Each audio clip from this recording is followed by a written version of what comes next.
The quiet that Betty had once cherished, the comfortable silence of a house that had known a lifetime of noise, had become a different beast in the 6 months since she'd buried Louis.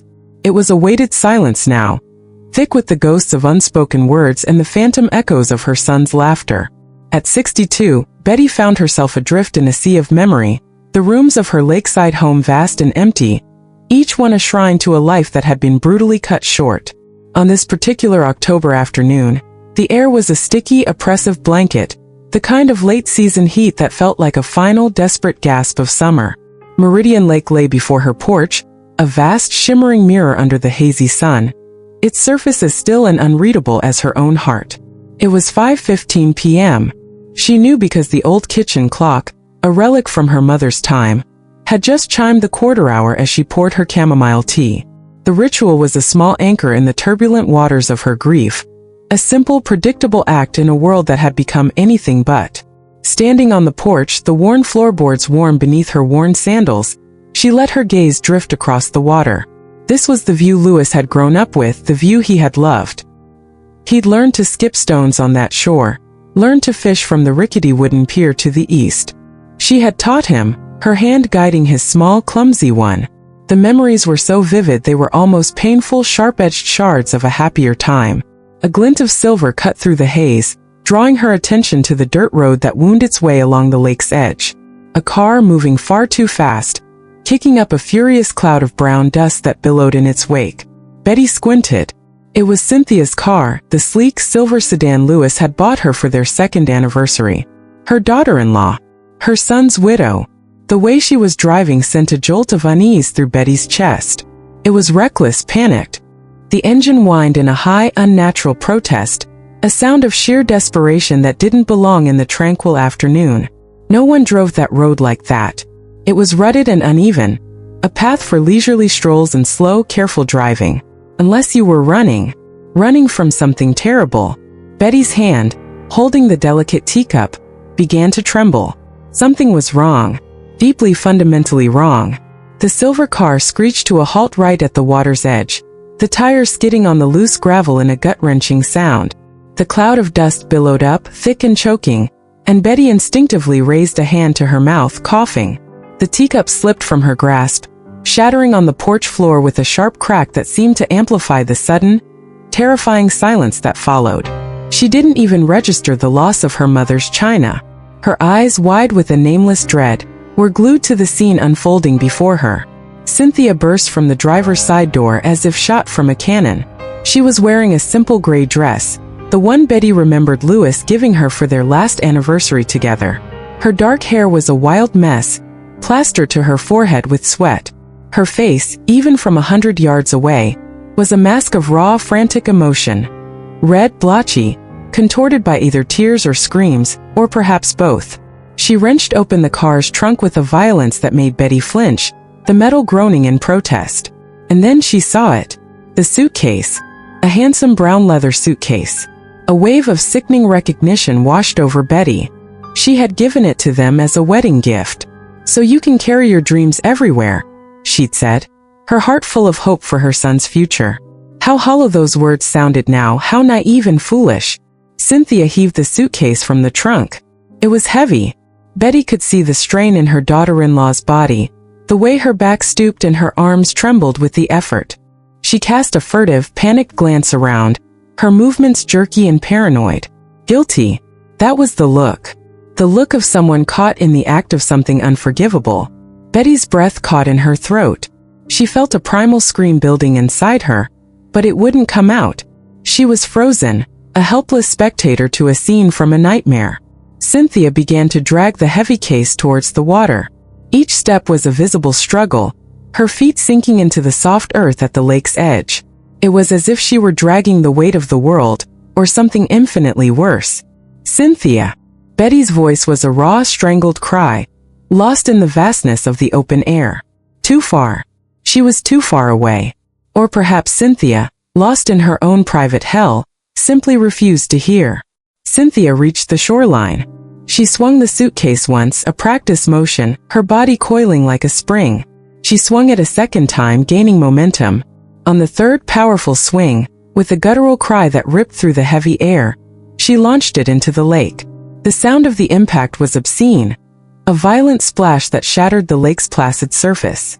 A flock of startled birds erupted from the nearby reeds, their wings beating a frantic rhythm against the sky. The suitcase bobbed on the surface for a horrifying moment, dark and ominous, before it began to slowly, inexorably sink. Cynthia didn't wait. She just stood there for a heartbeat, watching it disappear, her chest heaving. Then she turned and ran. She scrambled back to her car as if the devil himself were snapping at her heels, her movements clumsy with haste. The engine roared back to life, the tires screamed in protest as they found purchase on the dirt, and she was gone, disappearing down the road in another cloud of dust, leaving behind nothing but a profound, ringing silence and the widening ripples on the surface of the lake. For a moment that stretched into an eternity, 10 seconds, 20, maybe a full minute, Betty was paralyzed. Her mind refused to process the sequence of events she had just witnessed. Cynthia, the suitcase, the lake, the sheer animalistic desperation. The cold, hard fact of it was too monstrous to comprehend. A chill, stark and icy, snaked down her spine, a stark contrast to the oppressive heat of the afternoon. Then her body moved before her mind could issue a command. An instinct older and more powerful than thought took over. She ran. She ran with a speed she hadn't known she possessed in decades. Down the porch steps, her knees screaming in protest, across the parched lawn onto the dirt road. Her sandals slapped against the hard-packed earth, kicking up her own small clouds of dust. The lake was 100 yards away, maybe more. Felt like miles. Her lungs burned, a fire spreading through her chest, but she didn't slow down. Every second was an eternity, every heartbeat a drumbeat of rising terror. She reached the shore, gasping for breath, her heart hammering against her ribs like a trapped bird. Her eyes scanned the water frantically. The suitcase was still there, just below the surface, its brown leather now a dark, bloated shape. It was sinking, but slowly. Without a second's hesitation, she waded into the water. The cold was a shock, a sudden bracing slap that stole her breath. The muddy bottom sucked at her sandals, trying to pull them from her feet as the water rose, first to her knees, then to her waist. The hem of her dress billowed around her, heavy and sodden. She stretched out her trembling arms, her fingers grasping for the suitcase. She managed to hook a finger around one of the straps. She pulled. It was incredibly heavy, far heavier than it should have been. It felt as if it were filled with stones, with lead or worse. Her mind shied away from the worse. It was a dark place she couldn't bear to look. She pulled harder, her arms shaking with the strain, the muscles in her back screaming. The water splashed against her face, cold and murky. Finally, with a grunt of exertion, the suitcase gave way, and she began the arduous task of dragging it back to the shore. And that's when she heard it. A sound. It was faint, muffled, almost imperceptible, but it was there. A soft, desperate sound coming from inside the suitcase. Her blood turned to ice in her veins. No. It can't be. Please, God, don't let it be what I think it is. The thought gave her a surge of adrenaline-fueled strength. She pulled faster, more desperately now, her feet slipping in the mud as she scrambled backwards. She dragged the heavy, waterlogged case onto the wet sand of the shore and collapsed to her knees beside it, her body racked with shudders. Her hands, clumsy and shaking, fumbled for the zipper. It was stuck, the metal cold and unyielding. Her wet fingers kept slipping. Come on. Come on, come on, she chanted through clenched teeth, a frantic, desperate prayer. Tears of terror and frustration blurred her vision, hot against her cold, wet cheeks. She gripped the zipper pull with both hands, yanking with all her remaining strength. Once, twice. With a final ragged tear, it burst open. She lifted the lid. The world stopped. The air solidified in her lungs. Her heart ceased to beat. A scream, raw and primal, was strangled in her throat as her hands flew to her mouth. There, nestled in a soaked light blue blanket, was a baby. A newborn. So impossibly small, so fragile, so terrifyingly still. Its tiny lips were a deep, unnatural shade of purple. Its skin was as pale and waxy as a candle. Its eyes were closed. It wasn't moving. Oh my God. Oh my God. No. The words were a choked whisper, lost in the sound of her own ragged breathing. Her hands were shaking so violently she could barely function, but a deep maternal instinct, one she thought had been buried with Louis, took over. With a gentleness she didn't know she still possessed, she lifted the tiny, cold body from the suitcase. The baby was cold, so terribly cold. It weighed almost nothing less than a bag of sugar. Its little head, matted with fine dark hair, fit perfectly in the palm of her hand. The umbilical cord was still attached, crudely tied with a piece of ordinary string. Not a medical clamp, plain household string. As if someone had performed this most sacred of acts in secret, in a dark and desperate place, with no help and no care. "No, no, no," she whispered over and over, rocking the tiny body against her chest, her tears falling freely now, splashing onto the baby's pale cheek. She pressed her ear to its chest, praying for a sign, a flutter, anything. Silence. A dead, horrifying silence. In a last, desperate act, she pressed her own cheek against the baby's nose and mouth, her own breath held tight in her chest. And then she felt it. A puff of air. So faint, so shallow, she thought for a moment she had imagined it. A ghost of a breath. But it was there. Indisputable. Real. He was breathing. Barely. But he was breathing. That tiny flicker of life ignited a fire within her. She scrambled to her feet, clutching the baby to her chest. Her legs, weak and trembling, nearly gave out from under her, but she forced them to move. She ran. She ran back towards her house, faster than she had ever run in her life. The water dripped from her soaked clothes, leaving a trail behind her. The sharp stones on the dirt path cut into her bare feet. She'd lost her sandals in the lake, but she felt no pain. There was only terror, only a burning, all-consuming urgency. Only the desperate, primal need to save this tiny life that trembled against her heart. She burst through the front door of her house, a wild, disheveled creature reborn from the lake, screaming. She didn't know what she was screaming. Help. God. Maybe just incoherent sounds of pure panic. Her mind was a chaotic storm, but her body was acting on pure instinct. With one hand still cradling the baby, she snatched the old rotary phone from its cradle on the kitchen wall. Her fingers, wet and shaking, slipped on the dial as she tried to call 911. The receiver almost fell from her grasp twice. Finally, the call connected. 911, what's your emergency? The operator's voice was calm, professional, a stark contrast to the chaos erupting from Betty's soul. A baby, Betty sobbed, the words tumbling out in a frantic rush. I found a baby. In the lake. He's not responding. He's cold, he's purple. Please, oh God, please send help. Ma'am, I need you to calm down. Ma'am, tell me your address. Betty gasped out her address, her voice cracking. The operator, a lifeline in the darkness, began giving instructions. Ma'am, I need you to put the baby on a flat, hard surface. Betty's eyes darted around the kitchen, the table. With a sweep of her arm, she cleared it of everything, breakfast plates, mail, a vase of wilting daisies. Everything crashed to the floor in a symphony of destruction, but none of it mattered. Nothing mattered but the tiny, fragile life in her arms. She gently laid the baby on the wooden surface. So small, so still. Is he breathing? The operator asked, her voice steady in Betty's ear. Betty leaned in close, her own breath held, her eyes straining to see. There it was again. A movement so subtle, so slight it was almost invisible. A tiny rise and fall of the impossibly small chest. Yes. Her voice was a high-pitched shriek she didn't recognize as her own. I think so. Very, very little. Okay, ma'am. Listen to me very carefully. I'm going to guide you. I need you to get a clean, dry towel. You need to dry the baby very, very gently. Then wrap him up to keep him warm. The ambulance is on its way. They're just a few minutes out. Galvanized into action, Betty did exactly as she was told. She ran to the bathroom, grabbing a stack of soft, clean towels from the linen closet. With clumsy, desperate movements, she carefully dried the baby's tiny, cold body. Every second stretched into an eternity.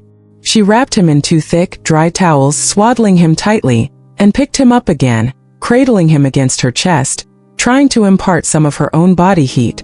Without even realizing what she was doing, she began to rock back and forth, an ancient, forgotten instinct surfacing from the depths of her memory. She began to hum, a wordless, shaky tune. Hang on, she whispered to the tiny bundle in her arms, her voice thick with tears. Please just hang on. "They're coming. They're coming to help you." The wail of sirens, faint at first, then growing steadily louder, finally broke the suffocating silence.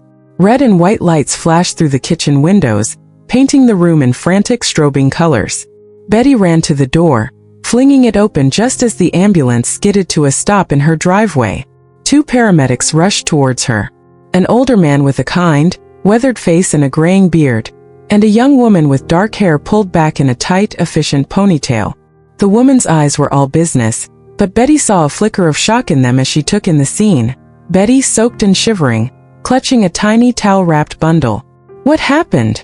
the woman asked as she gently but firmly took the baby from Betty's arms. Her efficiency was both a comfort and a heartbreak. "In the lake," Betty stammered. "He was in a suitcase in the lake." The paramedic's professional mask slipped for a second. She exchanged a wide-eyed glance with her partner before her focus snapped back to the baby. She checked him quickly, her fingers expertly finding the faint pulse at his neck.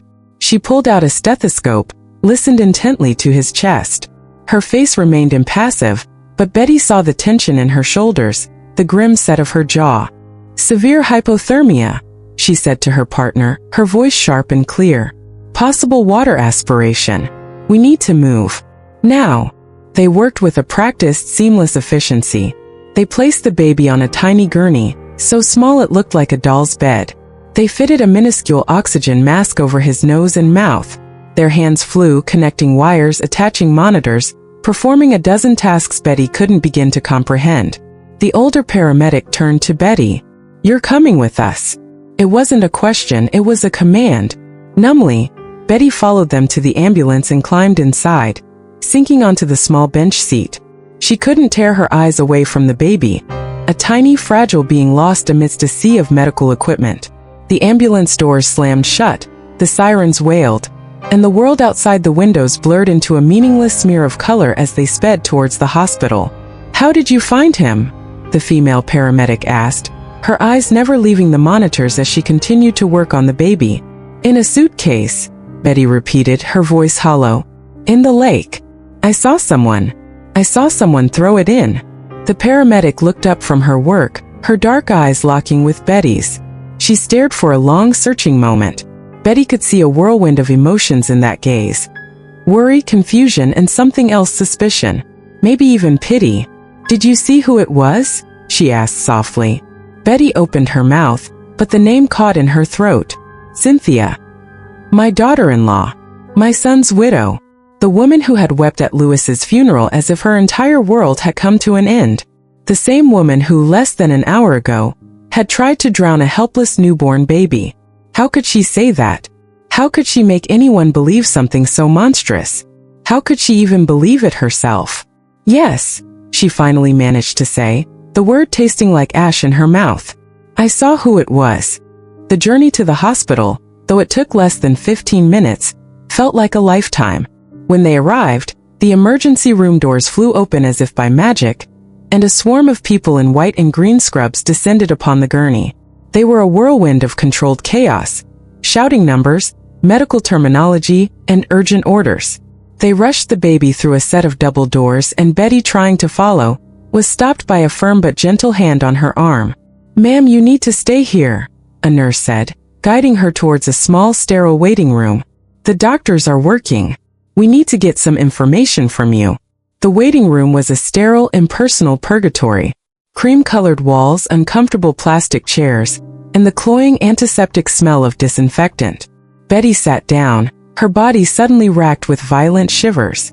She didn't know if it was from the cold of her still damp clothes or from the profound shock that had settled deep into her bones. Probably both. The nurse who had stopped her sat in the chair across from her. She was older than the paramedic, perhaps close to Betty's own age, with kind, crinkling lines around her eyes. Her name tag read Eloise. "I'm going to need you to tell me everything that happened," Eloise said, her voice soft and soothing. And so Betty told her. The story spilled out of her in a broken, disjointed torrent. From the moment she saw Cynthia's car speeding down the dirt road, to the horrifying splash, to the faint, muffled sound from within the suitcase, to the terrifying stillness of the baby in her arms. Eloise listened patiently, taking notes on a small tablet, her expression a mixture of professional calm and deep, human compassion. She didn't interrupt. She just let Betty talk until the story was finished, until there were no more words left to say. When Betty finally fell silent, Eloise let out a long, slow sigh. "The police will need to talk to you," she said gently, her kind eyes full of a sorrow that mirrored Betty's own. This is attempted murder. Maybe worse. Attempted murder." The words hung in the sterile air like black, ominous birds. My daughter-in-law. My son's wife. A murderer. The concepts warred in Betty's mind, refusing to connect, refusing to make sense. It was a truth too terrible to hold. Eloise reached across the small space between them and placed a warm, steadying hand on Betty's trembling one. "You did the right thing," she said, her voice firm. "You saved a life today, Betty. You need to hold on to that." But it didn't feel like that.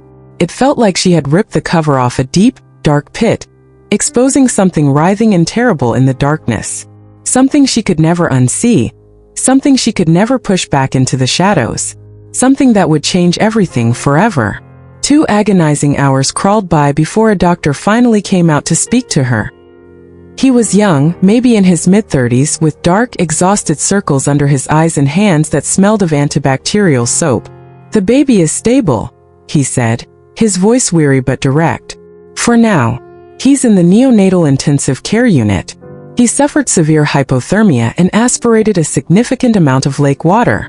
His lungs are compromised and we're monitoring him for infection. The next 48 hours are critical." Is he going to live?" Betty asked, her voice a raw, broken whisper.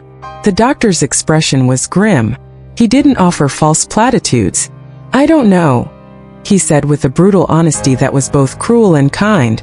"We're going to do everything we can. He's fighting." The police arrived half an hour later.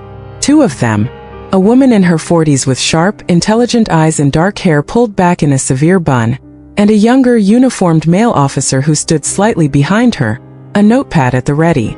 The woman introduced herself as Detective Fatima Salazar. She had a gaze that seemed to see right through lies, right into the hidden corners of a person's soul. They asked her the same questions Eloise had, but their tone was different, sharper, more probing. They went over the story again and again, asking her to repeat details, circling back to points, searching for inconsistencies. Betty described the car, the exact time, Cynthia's frantic movements, the weight of the suitcase, everything she could remember. Detective Salazar stared at her with an intensity that made Betty feel inexplicably guilty, even though she knew she had done nothing wrong. "And you're absolutely certain it was your daughter-in-law, Cynthia?" the detective asked, her pen poised over her notebook.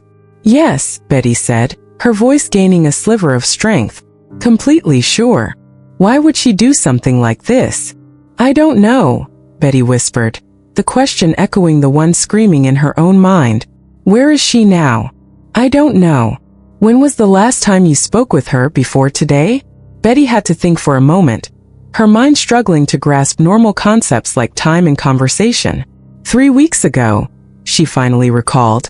"On the anniversary of my son's death. She called. We didn't talk long." Detective Salazar wrote something down, her expression unreadable. She exchanged a quick, silent look with her partner. "We're going to need you to come to the station tomorrow to make a formal recorded statement," she said, her voice all business. "And you are not to have any contact with Cynthia under any circumstances. Do you understand?" Betty nodded numbly. What could she possibly say to her? Asterisk, why did you try to kill a baby? Why did you throw him in the lake like a bag of trash? Why? Asterisk, the officers left, and the silence they left behind was somehow heavier than before. Eloise returned a few minutes later with a thick, warm blanket and a steaming cup of tea. "You should go home, Betty," she said softly. "Get some rest. Change out of those wet clothes." But Betty couldn't move. She couldn't leave the hospital. She couldn't leave that baby, who had no one else in the world, to fight his battle alone. That baby she had held against her chest, who had breathed his first gasp of hope into her arms. She was bound to him now by a thread of shared trauma and fierce protective instinct. So she stayed. She sat in the hard plastic chair in the waiting room, wrapped in the hospital blanket. Eloise, seeing her resolve, brought her a set of dry clothes from the hospital's storage, a pair of generic blue scrubs and a t-shirt that was far too big. Betty changed in the sterile bathroom, avoiding her own reflection in the mirror. She knew what she would see: a woman who had aged a decade in a single afternoon. A woman whose world had been irrevocably broken. She didn't sleep that night. She sat and watched the clock on the wall, its second hand sweeping in a slow, agonizing circle. Every hour on the hour, she would walk to the nurse's station at the entrance to the NICU and ask for an update on the baby. The answer was always the same.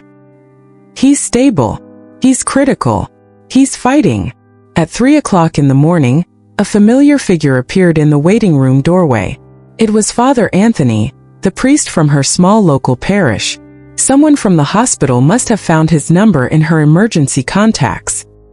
He was a kind, gentle man with a quiet strength that Betty had always found comforting, even though she was not a particularly religious woman. He came and sat beside her in the sterile silence. He didn't speak for a long time. He didn't offer prayers or platitudes. He just sat with her, a solid, calming presence in the lonely hours of the night. Sometimes that was all a person needed. Simple, silent proof that they were not completely alone in their own private hell. God tests us in many ways, Betty, he finally said, his voice a low, gentle rumble. Betty stared at the linoleum floor, her eyes burning from exhaustion and unshed tears. This doesn't feel like a test, Father, she replied, her voice rough. It feels like a curse. He nodded slowly, his gaze full of understanding. He didn't try to convince her otherwise, and for that, she was more grateful than he could ever know. As the first, faint hint of dawn began to lighten the sky outside the waiting room windows, Betty knew with a chilling certainty that nothing would ever be the same again. She had crossed a line, witnessed something she could never unsee, and whatever came next, whatever horrors were still waiting in the darkness, she would have to face them. Because that baby, that tiny fragile being fighting for every single breath in the room down the hall, had somehow become her responsibility. She hadn't chosen it. She hadn't asked for it. But she couldn't abandon him.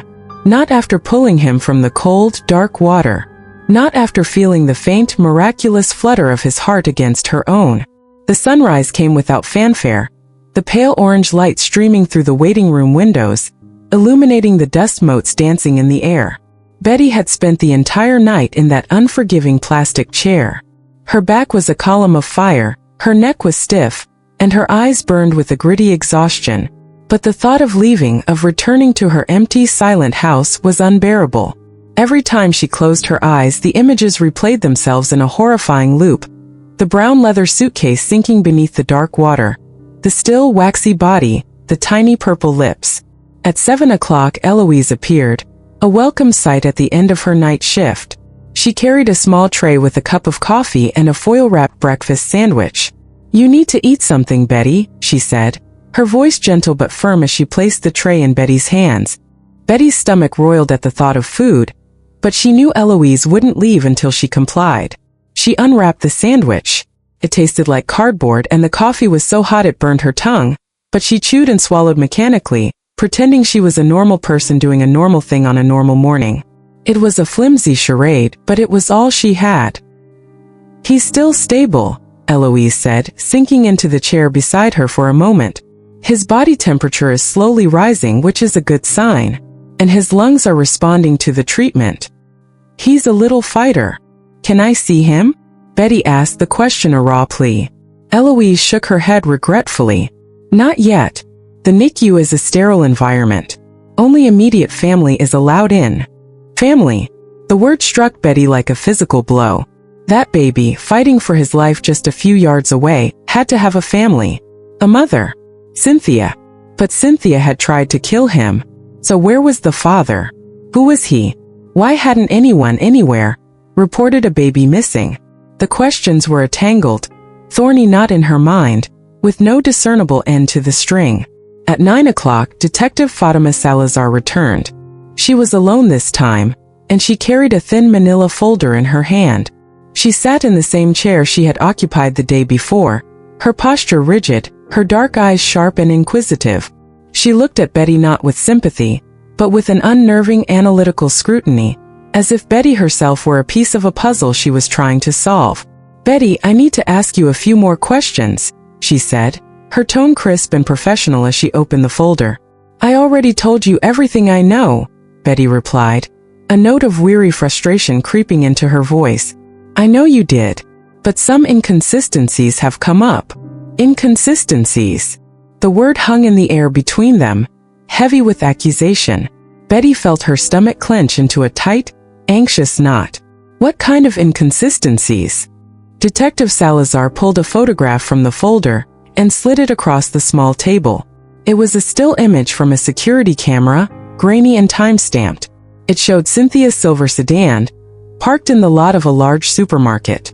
This photo was taken by a security camera at the food mart on Route 12, about 30 miles from your house, the detective said, her eyes fixed on Betty's face, watching for a reaction. It was taken yesterday at 5:20 p.m. 5:20, 10 minutes after Betty had seen her by the lake. It was impossible. Betty picked up the photograph, her hands trembling slightly. She looked closer. It was definitely Cynthia's car. The license plate was clearly visible. But the timing, it made no sense. "It can't be," Betty stammered, shaking her head. "There must be a mistake. I saw her. I was there. I saw her throw the suitcase into the lake." "Are you completely sure it was Cynthia?" the detective pressed, her voice unwavering. "How close were you?" Betty swallowed hard, the doubt a bitter pill. 800 yards. Maybe a little more. "I saw her mostly from behind. But the gray dress, the dark hair, the silver car. I was sure," she insisted, but even to her own ears, her voice sounded less certain now. Detective Salazar leaned forward, her expression hardening. "Betty, I need you to be completely honest with me. What is your relationship with your daughter-in-law? Do you get along?" And there it was. The real question. The one lurking beneath all the others. The one Betty had been dreading since the moment the police had first arrived. Because they didn't get along. They never had. From the first day Louis had brought her home, a bright, shiny woman with a smile that never quite reached her eyes, Betty had felt a deep, instinctual unease. Cynthia was too perfect, too polished. Her interest in Louis, a successful engineer with a comfortable salary and a sizable inheritance on the horizon, had always felt calculating. "We're not close," Betty admitted, her voice barely a whisper. "Do you blame her for your son's death?" "What?" Betty's voice was too loud, too sharp, too defensive. The question was a slap in the face. "It's a simple question," the detective said calmly, though her eyes were anything but. "Do you blame Cynthia for Louis's death? The accident?" That's what everyone had called it. Louis had been driving home from a dinner with Cynthia. It was raining, a slick, treacherous downpour. The police report said the car had skidded on a patch of oil on the wet asphalt and crashed into a massive oak tree. Louis had died on impact. Cynthia had walked away with nothing more than minor scratches and bruises. It had always seemed so wrong, so terribly convenient. But there had never been any proof of foul play. There was just a heartbroken mother, drowning in grief, desperate for someone to blame. "I don't see what that has to do with the baby," Betty said, her voice tight. "It has everything to do with it," Detective Salazar said, closing the folder with a decisive snap. "Because we haven't been able to locate Cynthia. She's vanished. Her house is empty, the neighbors haven't seen her in days. Her cell phone is going straight to voicemail. And you, Betty, are the only person who claims to have seen her yesterday." The detective's words fell on her like shards of ice. She wasn't just questioning her story. She was accusing her. Not directly, not with words, but the insinuation was there, as clear and sharp as glass. She thought Betty had made it all up. That she had found the baby somewhere else, under some other circumstance, and was pinning it on Cynthia out of grief-fueled revenge. "I didn't lie," Betty said through clenched teeth, her hands curling into fists in her lap. "I saw what I saw. Then we need to find Cynthia, and we need to find her fast," the detective said, standing up. "Because if she is that baby's mother, he's in serious danger. And if she's not, then we have an even bigger mystery on our hands." She handed Betty a business card with her name and number printed on it. "If you remember anything else, any detail, no matter how small, you call me." She left then, leaving Betty alone in the sterile waiting room, her mind reeling. She sat there, staring at the small white card in her hand, until the wondering if she was losing her mind. She had seen Cynthia. She was so sure of it. But now, a seed of doubt had been planted, and it was beginning to sprout, its poisonous tendrils wrapping around her certainty. What if she had been wrong? What if, in her grief and her deep-seated resentment of her daughter-in-law, her mind had played a trick on her? What if she had seen what she wanted to see? Father Anthony returned at noon, finding her still sitting in the same chair, lost in a fog of confusion and despair. He held a small worn rosary in his hands. "Shall we pray?" he asked softly. Betty had never been a religious woman. She believed in kindness, in doing the right thing, but she had always found more solace in the tangible world than in the promise of an unseen one. But at that moment, she felt a desperate need for something bigger than herself, something to anchor her in the storm. She needed someone or something to tell her she wasn't alone in this. She nodded. They prayed together, their voices low murmurs in the quiet room. The familiar rhythmic words of the Hail Mary washed over her, and though she didn't fully understand their power, they brought a small measure of peace to her fractured soul. When they finished, she felt a little less broken. "The police think I'm lying," she told him, the admission a heavy weight lifted from her chest. Father Anthony looked at her, his wise eyes full of a deep and unwavering faith. "The truth," he said gently, "always comes to light, Betty, even if it takes time." But time was a luxury they didn't have. That baby, whose name she didn't even know, was fighting for his life. And somewhere out there, Cynthia was either hiding or running or planning her next move. Or perhaps she was at home completely innocent while Betty was pointing a finger at the wrong person. The uncertainty was a torment. At 3 o'clock that afternoon, a different doctor came to see her. A woman this time older, with thick glasses perched on her nose and a serious no-nonsense expression. "We need your consent to run some tests on the baby," she said, holding a clipboard. I'm not his family," Betty said, the words feeling like a betrayal. "We know," the doctor said. "But right now, you're the only responsible adult involved. Social services has been notified and a caseworker is on their way, but in the meantime we need to act. The baby needs a full panel of blood tests. We need to check for any underlying medical conditions, any exposure to drugs, any injuries we may not have detected yet."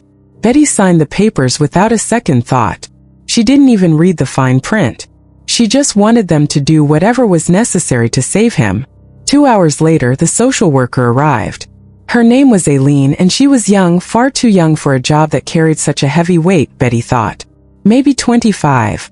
She had short, stylishly cut hair, wore a crisp gray pantsuit, and had a professional smile that didn't quite reach her eyes.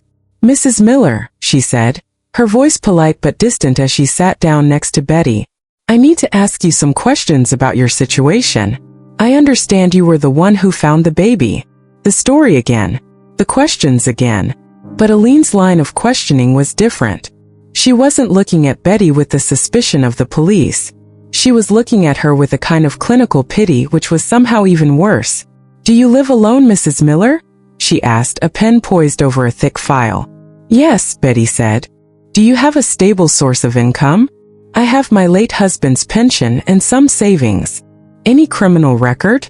"No." "Of course not." "Any history of mental health issues?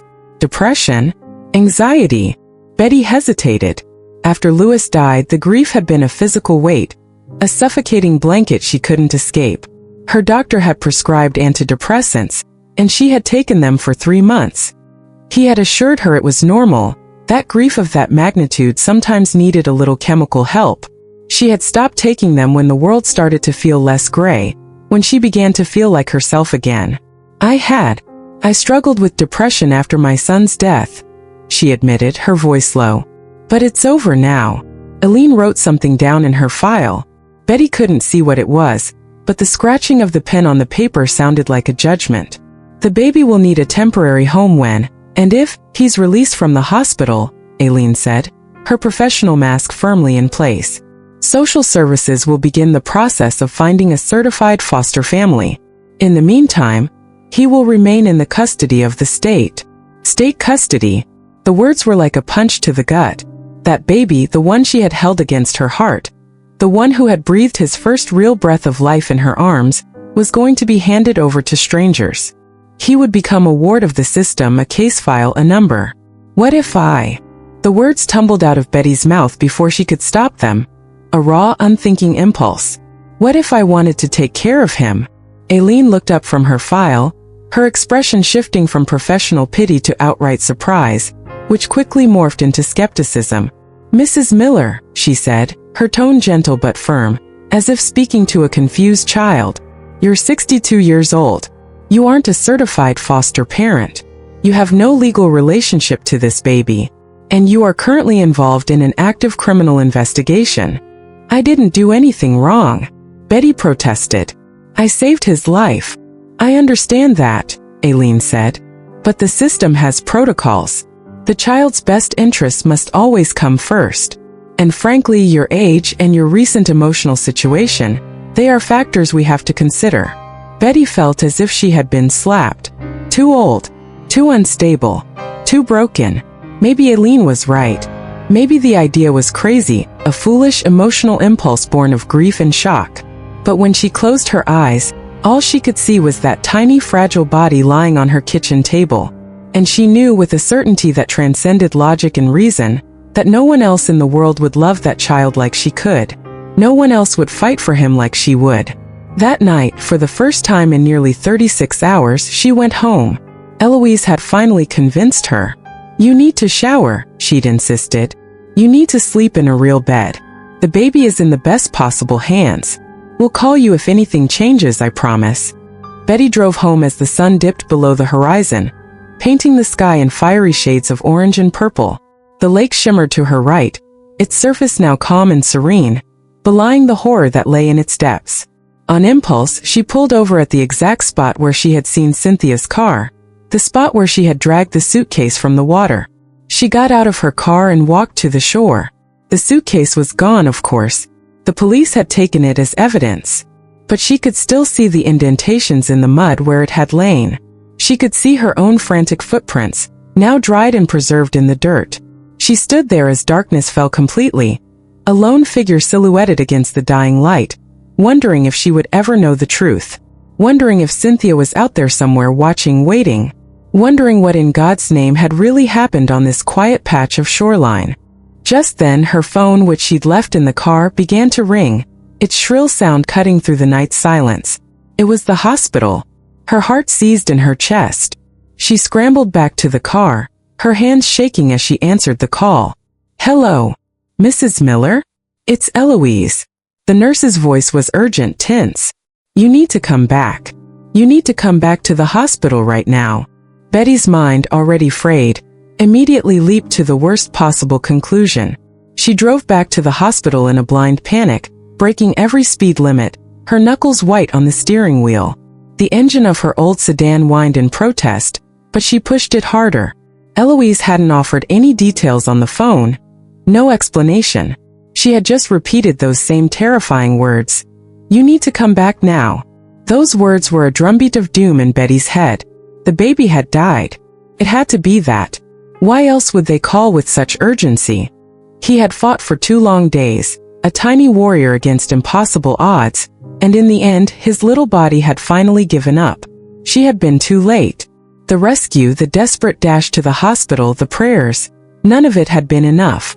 She parked crookedly, taking up 2 spots in the nearly empty visitor's lot, and ran towards the glowing entrance of the emergency room.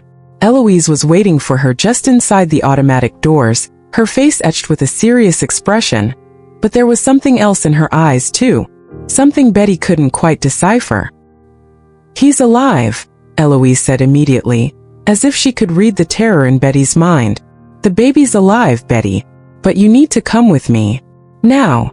Relief so potent it made her knees weak, washed over Betty, but it was quickly replaced by confusion.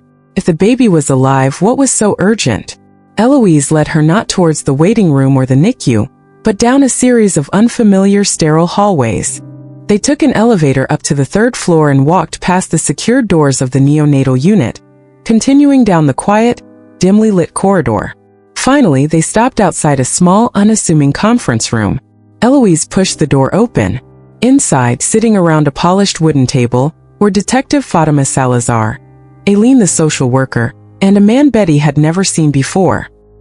He was older, perhaps in his late 60s, with thinning gray hair, thick glasses, and a somber expression. He wore a dark, well-tailored suit that seemed out of place in the sterile hospital environment. He had the quiet, authoritative air of a doctor or a lawyer.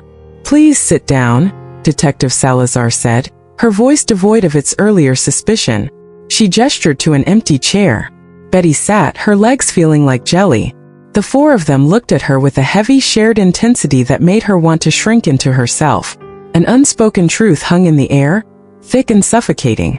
"We received the results of the baby's DNA test," Detective Salazar said, breaking the silence. Her words fell like stones into the still, quiet room. DNA. The word didn't register at first. Why had they run a DNA test? What could they possibly be looking for? And Betty asked when the silence stretched on for too long, becoming unbearable. Detective Salazar exchanged a brief, significant look with the man in the suit. He gave a slight, almost imperceptible nod. The detective opened the manila folder that lay on the table in front of her, and took out several printed sheets of paper. She slid them across the table towards Betty. They were covered in charts and scientific jargon she couldn't understand. "The baby is a boy," Detective Salazar began, her voice steady and measured. "According to the medical examiner's assessment, he was born approximately 3 days ago." She paused, taking a deep breath before delivering the final life-altering blow. "And Betty, he's your grandson." The world tilted on its axis. The words made no sense, a jumble of sounds that her brain refused to assemble into a coherent thought. My grandson. It was impossible. Louis was gone. He'd been gone for 6 months. He didn't have any children. There had been no pregnancy, no announcement, nothing. That's impossible," she whispered, her voice a faint, disbelieving rasp. "The results are conclusive," said the man in the suit, speaking for the first time. His voice was deep and resonant. "I am Dr. Alan Mendez, a specialist in forensic genetics from the state lab. We ran the test twice to be certain. The baby shares approximately 25% of his DNA with you. He is definitively your biological grandson, the son of your son Louis Miller. The son of Louis. Her Louis." The air was punched from her lungs. It felt as if someone had taken a sledgehammer to her chest. Louis had a son he had never known, a son he would never get to hold, a son that someone, Cynthia, had tried to drown in a lake. But how? Her own voice sounded distant, as if it belonged to someone else. "Louis died 6 months ago. Cynthia. She never said anything about a pregnancy." "Exactly," Detective Salazar said, leaning forward, her eyes sharp and focused. "Cynthia was pregnant at the time of the accident. According to our calculations, based on the baby's development, she became pregnant about a month before your son's death. Which means she knew. She knew all along." The room began to spin, the faces around the table blurring into indistinct shapes. Cynthia knew. She knew she was carrying Louis's child when he died. Why hadn't she told anyone? Why would she hide a pregnancy for 9 long, lonely months? And the most horrifying question of all, why would she give birth in secret, only to try and kill her own son, Louis's son? "I don't understand," Betty said, shaking her head as hot tears began to blur her vision. "Why would she do that? He's her son. He's Louis's son. That's what we're trying to find out," Detective Salazar said grimly. "But there's more, Betty. I need you to listen to me very carefully." Betty braced herself, a cold dread seeping into her bones. She didn't know what could possibly be worse than what she had already heard, but she knew with a gut-wrenching certainty that it was coming. "We've been re-examining your son's accident," the detective continued, "in light of everything, and we've found inconsistencies. Big ones." "What kind of inconsistencies?" Betty whispered. "Louis's car was impounded and examined after the accident. The official report at the time concluded that it was a simple skid due to the rain and a possible oil slick. But we requested a second, more thorough examination by a specialized forensic mechanic. He found evidence of tampering with the brake lines. Someone sabotaged them, Betty." The word landed in the center of the room like a grenade. "Sabotage. Murder. My son didn't die in an accident. He was murdered." Cynthia, Betty breathed, the name a venomous hiss. It wasn't a question. It was a statement of terrible, undeniable fact. She is our prime suspect, Detective Salazar confirmed, her voice hard as steel. But we need proof. And right now we need to find her. She has completely and utterly disappeared. She hasn't used her phone. She hasn't touched her bank account since the day of the incident. It's as if she vanished into thin air. Betty pushed her chair back and stood up, her body trembling. She needed to move, to breathe air that wasn't thick with horror and betrayal. She walked to the window and stared out at the city lights twinkling in the darkness below. Millions of tiny lights, representing millions of normal lives, normal people going about their evenings, completely oblivious to the nightmare that had swallowed her whole. "My son," she whispered, her forehead pressed against the cool glass. "My baby boy. She killed him." No one in the room answered. There was nothing to say. The truth was too stark, too monstrous for platitudes. She felt a gentle hand on her shoulder. It was Aileen, the social worker. Her professional mask had slipped, and her eyes were filled with a genuine, sorrowful compassion. "There's something else you need to know, Betty," she said softly. "About the baby. About his future." Betty turned to face her, her heart a heavy, leaden weight in her chest. "Given the fact that the baby is your biological grandson," Aileen explained, her voice gentle, "you have legal rights. You can petition the court for custody." She raised a hand before Betty could speak, her expression turning serious again. "But Betty, it will be a long and difficult process. There will be evaluations, home visits, psychological interviews. And in the meantime, while the legal process unfolds, the baby will have to remain in the care of the state." No, the word was a guttural roar, torn from the depths of her soul. "No, you are not taking him from me. He's all I have left of Louis. He's my grandson. He's my blood. I understand, Betty. Believe me, I do," Aileen said, her voice full of a sympathy that felt both genuine and frustratingly inadequate. "But the system has protocols. And after everything that has happened, our primary responsibility is to ensure the baby's safety and well-being. He'll be safer with me than he will be with any stranger," Betty insisted, her voice rising. "Maybe," Aileen conceded. "But that decision isn't up to me. It's up to a judge. And the well-being of the child is all that will matter." Dr. Mendez spoke up again, his deep voice cutting through the emotional turmoil. "There is another factor we must consider," he said gravely. "The baby suffered a severe trauma. The hypothermia, the near drowning, the next few weeks and months will be critical for his neurological development. He will require specialized care, physical therapy, and constant medical follow-up." "I'll do whatever it takes," Betty said, her voice thick with a fierce, unwavering resolve. "Anything." Detective Salazar stood up, gathering her papers. "Betty, I need you to understand something. You are no longer a person of interest in this case. We believe your story. But you also can't just take the baby home because he's your grandson. There is a legal process that must be followed. And in the meantime, our number one priority is finding Cynthia. We need your help." "How?" Betty asked, feeling drained, overwhelmed. "Think," the detective urged. "Did Cynthia ever mention a place she liked to go? A cabin, a remote property? Any friends or relatives she might be hiding with? Anything at all?" Betty closed her eyes, forcing her mind back through the 3 years Cynthia had been a part of their lives. The conversations had always been superficial, light. Cynthia never spoke of her family, of her past. It was as if her life had begun the day she met Louis. She was a woman without a history. But then a memory sparked.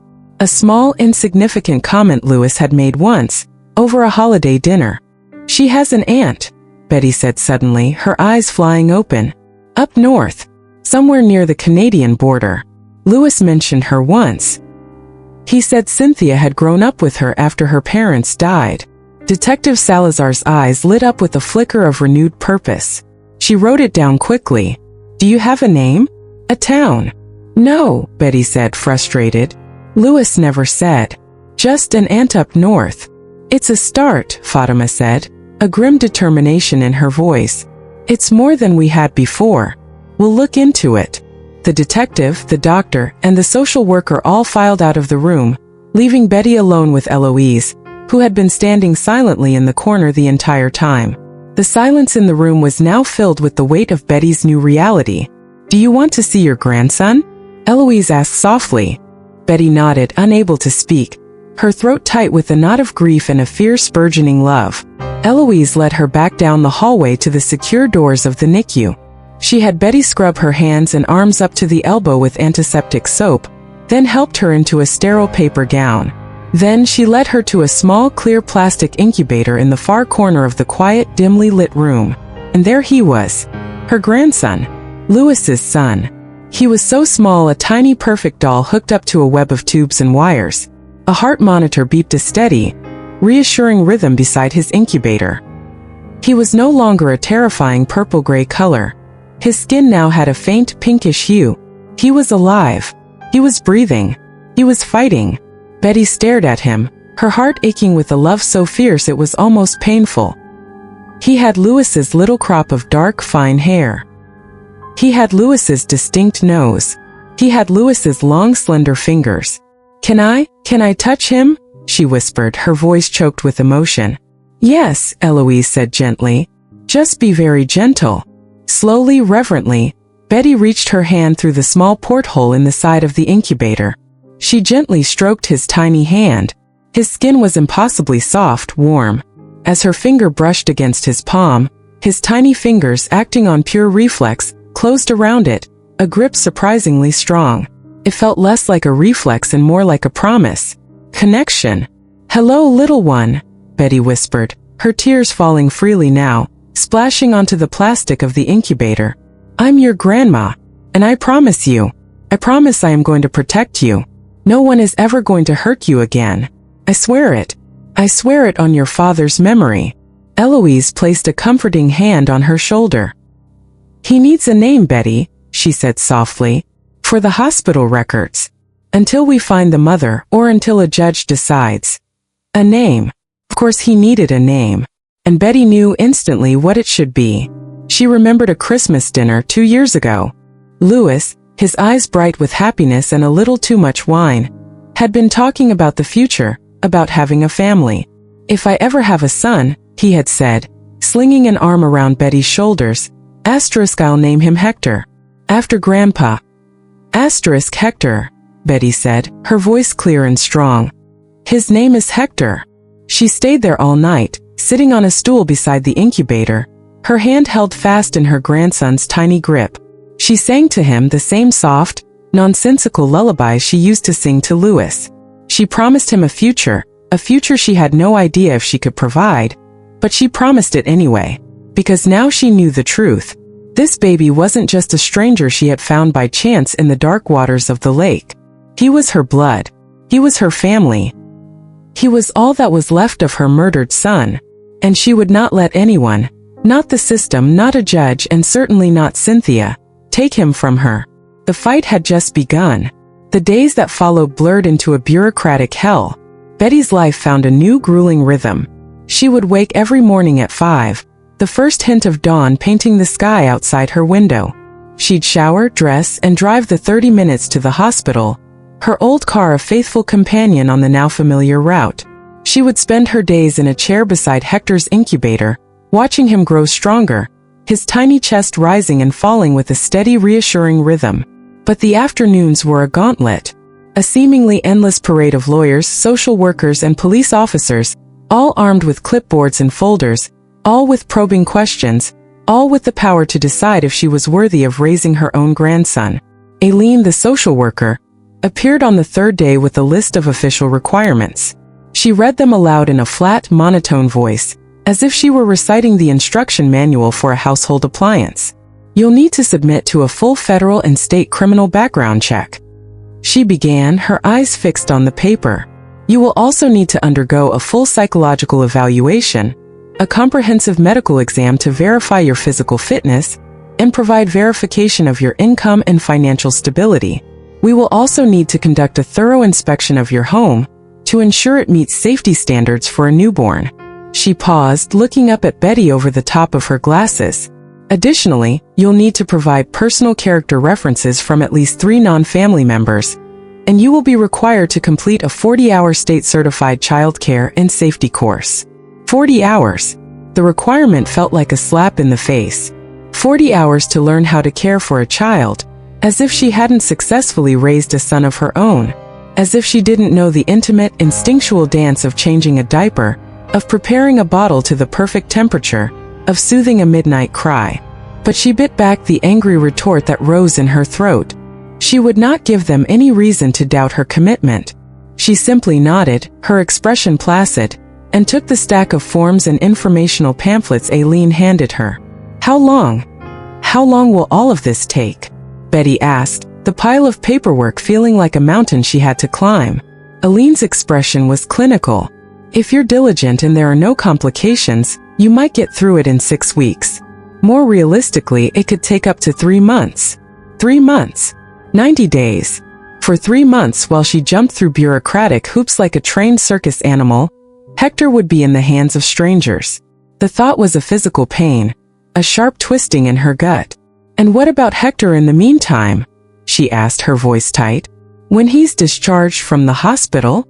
Once he is medically cleared for release, he will be placed with a certified temporary foster family, Aileen stated.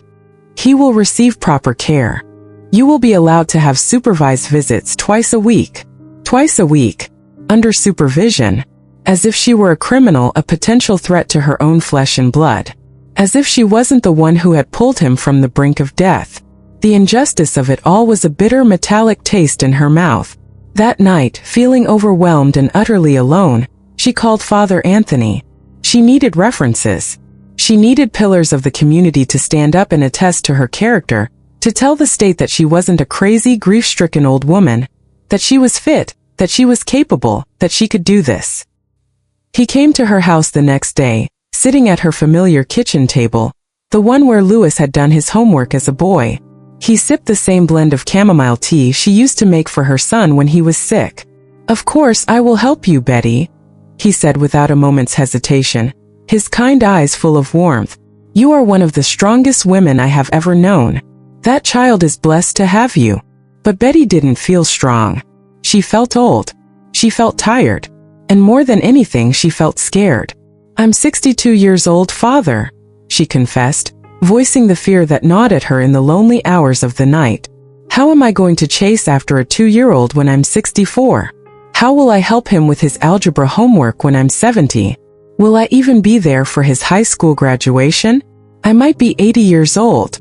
Father Anthony looked at her over the rim of his teacup, his expression serene. Sarah was 90 years old when she gave birth to Isaac, he said gently.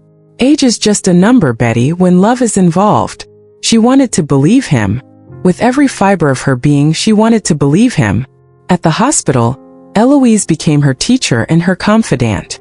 On the 4th day, she gently guided Betty's hands, showing her how to care for Hector, how to properly support his tiny wobbly head, how to change his minuscule diapers with a dexterity Betty feared she'd lost, how to prepare a bottle of formula to the exact required temperature. Her hands trembled at first. She had forgotten how utterly fragile newborns were, how completely dependent, how terrifyingly delicate. She was clumsy, awkward, her movements stiff with fear. You're doing great, Betty, Eloise would say, her voice a constant reassuring presence. It's like riding a bicycle. You never really forget. But it didn't feel great. It felt like walking on the thinnest of ice, terrified that one wrong move, one clumsy motion would shatter everything. On the 5th day, Detective Fatima Salazar returned to the hospital with news. We found Cynthia's aunt, she announced, her tone all business. She lives in a small town about 100 miles south of the Canadian border. We sent a team to question her. Betty's heart leaped with a hopeful flutter. And? Did she see Cynthia? The detective's expression was grim. The aunt claims she hasn't seen or heard from Cynthia in over 2 years. Says they had a major falling out. Apparently, Cynthia owed her money. $3,000. She never paid her back. Money. It always came back to money with Cynthia. Betty thought of the lavish gifts Louis had showered on her, the designer handbags, the expensive vacations. Louis had earned a good salary as an engineer, close to $70,000 a year. He had been careful with his money, investing wisely. and he had a life insurance policy. A substantial one. Betty had insisted on it when he got married. Did Cynthia collect on Lewis's life insurance? Betty asked, a cold dread beginning to form in the pit of her stomach. Detective Salazar nodded slowly. 4 months ago. A $200,000 policy. Cynthia was the sole beneficiary. Her eyes hardened. 2 weeks after the money was deposited into her account, she transferred the entire amount to an offshore account in the Cayman Islands. We're trying to track it, but it's a complicated, tangled web. $200,000. The price of her son's life. And Cynthia had squirreled it away in some untraceable tax haven while she carried his child, all the while planning to kill her own baby. Why?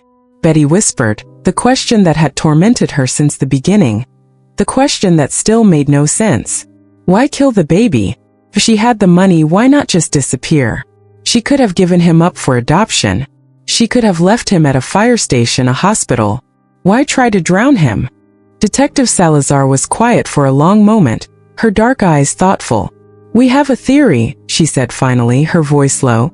We've been digging deep into your son's finances, his legal affairs. We found something interesting.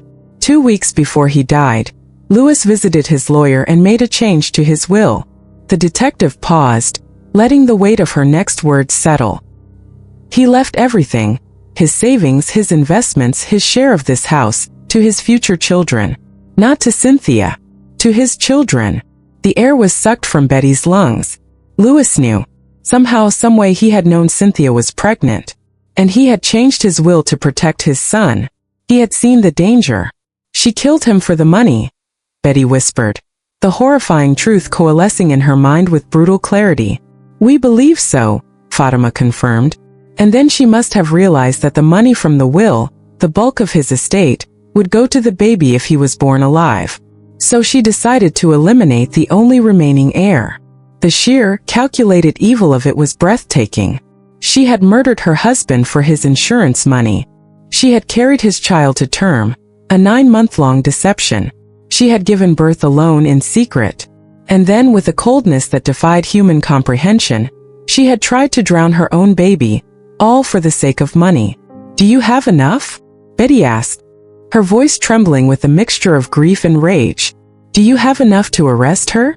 When we find her, yes, the detective said, her jaw tight. But she's still missing. She's smart, Betty. She planned this. She knows we're looking for her. The days bled into weeks. Hector, oblivious to the storm raging around him, grew stronger. He was a miracle, a testament to the resilience of life.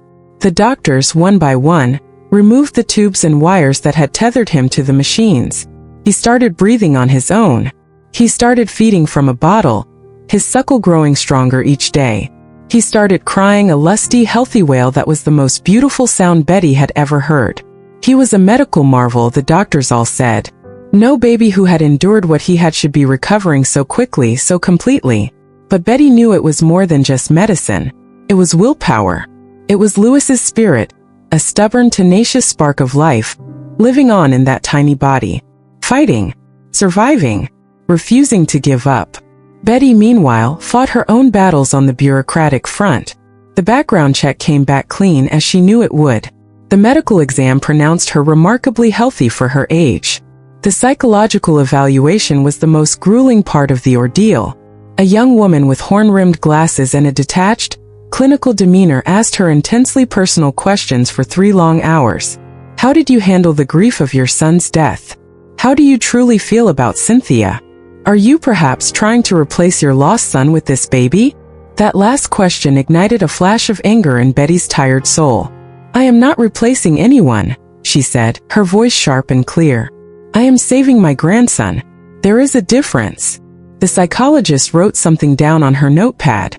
Betty couldn't tell if the answer was a good one or a bad one. The home inspection was a new level of humiliation. 2 women from the county social services department, both looking grim and officious, checked every corner of her beloved home. They opened her closets, inspected the contents of her refrigerator, measured the windows to ensure they were safe, counted the smoke detectors, and demanded to know her emergency plan in the event of a fire. You'll need to purchase a certified crib, one of them said. making a note on her clipboard. And a changing table. You'll also need to install safety gates on all stairways, child-proof locks on all the cabinets, and covers for all the electrical outlets. Betty spent $1,200 she didn't really have on baby gear. Her modest pension barely covered her basic living expenses. She had to dip into the savings she had so carefully guarded for her old age. But it didn't matter. Hector was worth every penny. The child care course was the final and perhaps worst indignity. She found herself in a brightly lit room filled with 15 young, expectant mothers and their partners. They all looked at her with a mixture of curiosity and pity, as if she were a confused grandmother who had wandered into the wrong classroom. The instructor was a bubbly 25-year-old who explained things Betty already knew with an insulting, patronizing slowness. Babies need to eat every 2 to 3 hours. Babies cry when they are hungry or tired or have a wet diaper. It is very important that you never ever shake a baby. Betty nodded and took copious notes, even though she wanted to stand up and scream that she had successfully raised a son to adulthood, that she knew perfectly well what she was doing. But she needed the certificate. So she swallowed her pride, smiled politely, and pretended to learn. Finally, 6 long weeks after she had pulled Hector from the lake, Aileen appeared at the hospital. For the first time, she offered Betty a small, genuine smile. "You've completed all the requirements," she announced. "The judge will review your case file next week. If everything goes well, you could be granted temporary custody in as little as 2 weeks. 2 weeks. After 42 days of bureaucratic torture, she might finally be able to take her grandson home." A wave of triumphant relief washed over her. For the first time in what felt like an eternity, she allowed herself to feel a glimmer of hope. But that very same night, just as it seemed the storm clouds were finally beginning to part, her world was thrown into turmoil once again. Her phone rang. It was Detective Fatima Salazar. Her voice was tense, urgent. "Betty, I need you to come down to the station. Right now. We found something. Something belonging to Louis. Something you need to see." Betty's stomach twisted into a cold, hard knot of dread. She arrived at the police station to find Detective Fatima Salazar waiting for her at the entrance, her expression more serious than Betty had ever seen it. The detective led her through a maze of narrow, sterile hallways to a small, windowless interrogation room. On the metal table in the center of the room was a simple cardboard box. Inside, Betty recognized the contents immediately. They were Louis's personal effects, the things the police had returned to her after the accident. His wallet, his watch, his keys, and his cell phone, its screen a spiderweb of cracks. "What is this?" Betty asked, her voice trembling. "We finally managed to unlock his phone," Fatima said, her voice low. "Our forensics tech worked on it for weeks. We found something." The detective pulled a thick manila envelope from the box. She opened it and spread several printed sheets of paper on the table. They were screenshots of text messages. Messages between Louis and Cynthia, dated from the 2 weeks leading up to his death. With a shaking hand, Betty picked up the first page. It was a message from Louis to Cynthia. *Louis, we need to talk. I know about the baby. Betty's breath caught in her throat. She read Cynthia's reply. "Cynthia, I don't know what you're talking about. *Louis, don't lie to me, Siwen. I found the pregnancy test in the bathroom trash. Why didn't you tell me?" There was a 3-hour gap in the conversation. Then Cynthia's reply. Cynthia, I wasn't ready to tell you. I was scared. Louis, scared of what? I'm your husband. We're going to be parents. This is wonderful news. Another long silence. Then a message that chilled Betty to the bone. Cynthia, I don't want to have it. Betty felt as if she'd been punched in the stomach.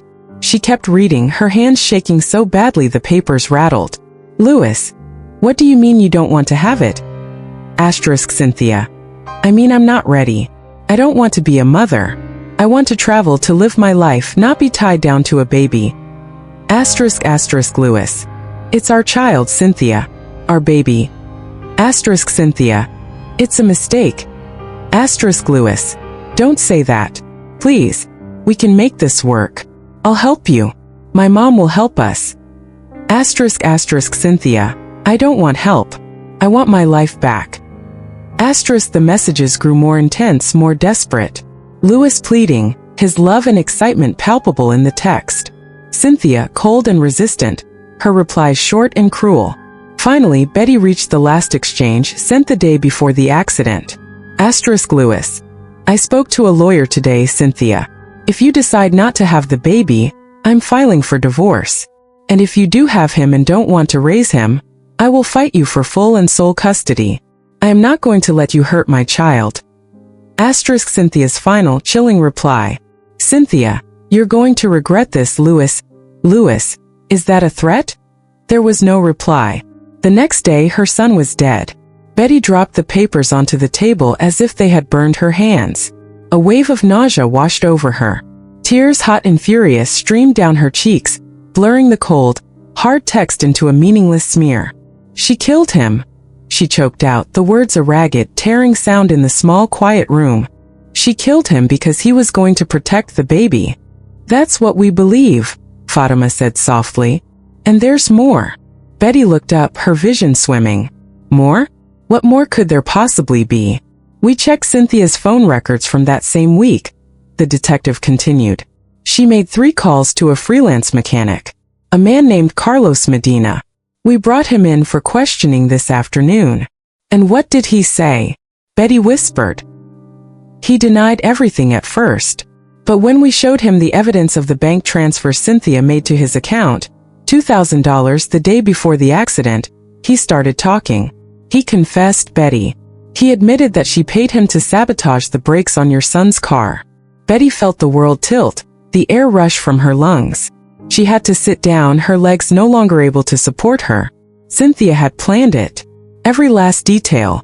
She had hired a man to kill her own husband, my son, and had made it look like a tragic accident. Why would this man? Why would Carlos do something like that? Debts, Fatima said grimly. He had a serious gambling problem. Owed $15,000 to some very dangerous people. Cynthia offered him $2,000 in cash immediately, and promised him $3,000 more later. He took the deal. She sighed, a weary, frustrated sound. He's now under arrest and will be charged as an accomplice to murder. And Cynthia? We have a warrant out for her arrest. For first-degree murder and attempted murder. But we still haven't found her. She's a ghost.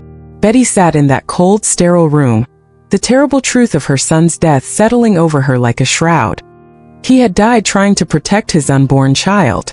And that same child, his legacy, was now lying in a hospital bed, fighting for his own life because his mother, the woman who should have protected him above all others, had tried to kill him too.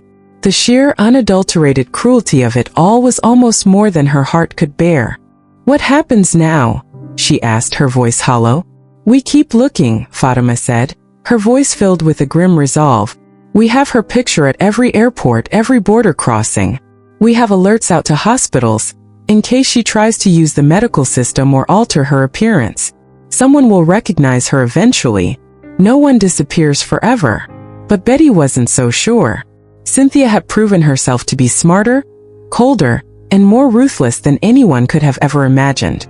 If she had planned Louis's murder with such meticulous, cold-blooded detail, she had undoubtedly planned her escape with the same chilling precision. She drove back to the hospital that night in a daze. She went to the NICU and sat by Hector's incubator, watching him sleep.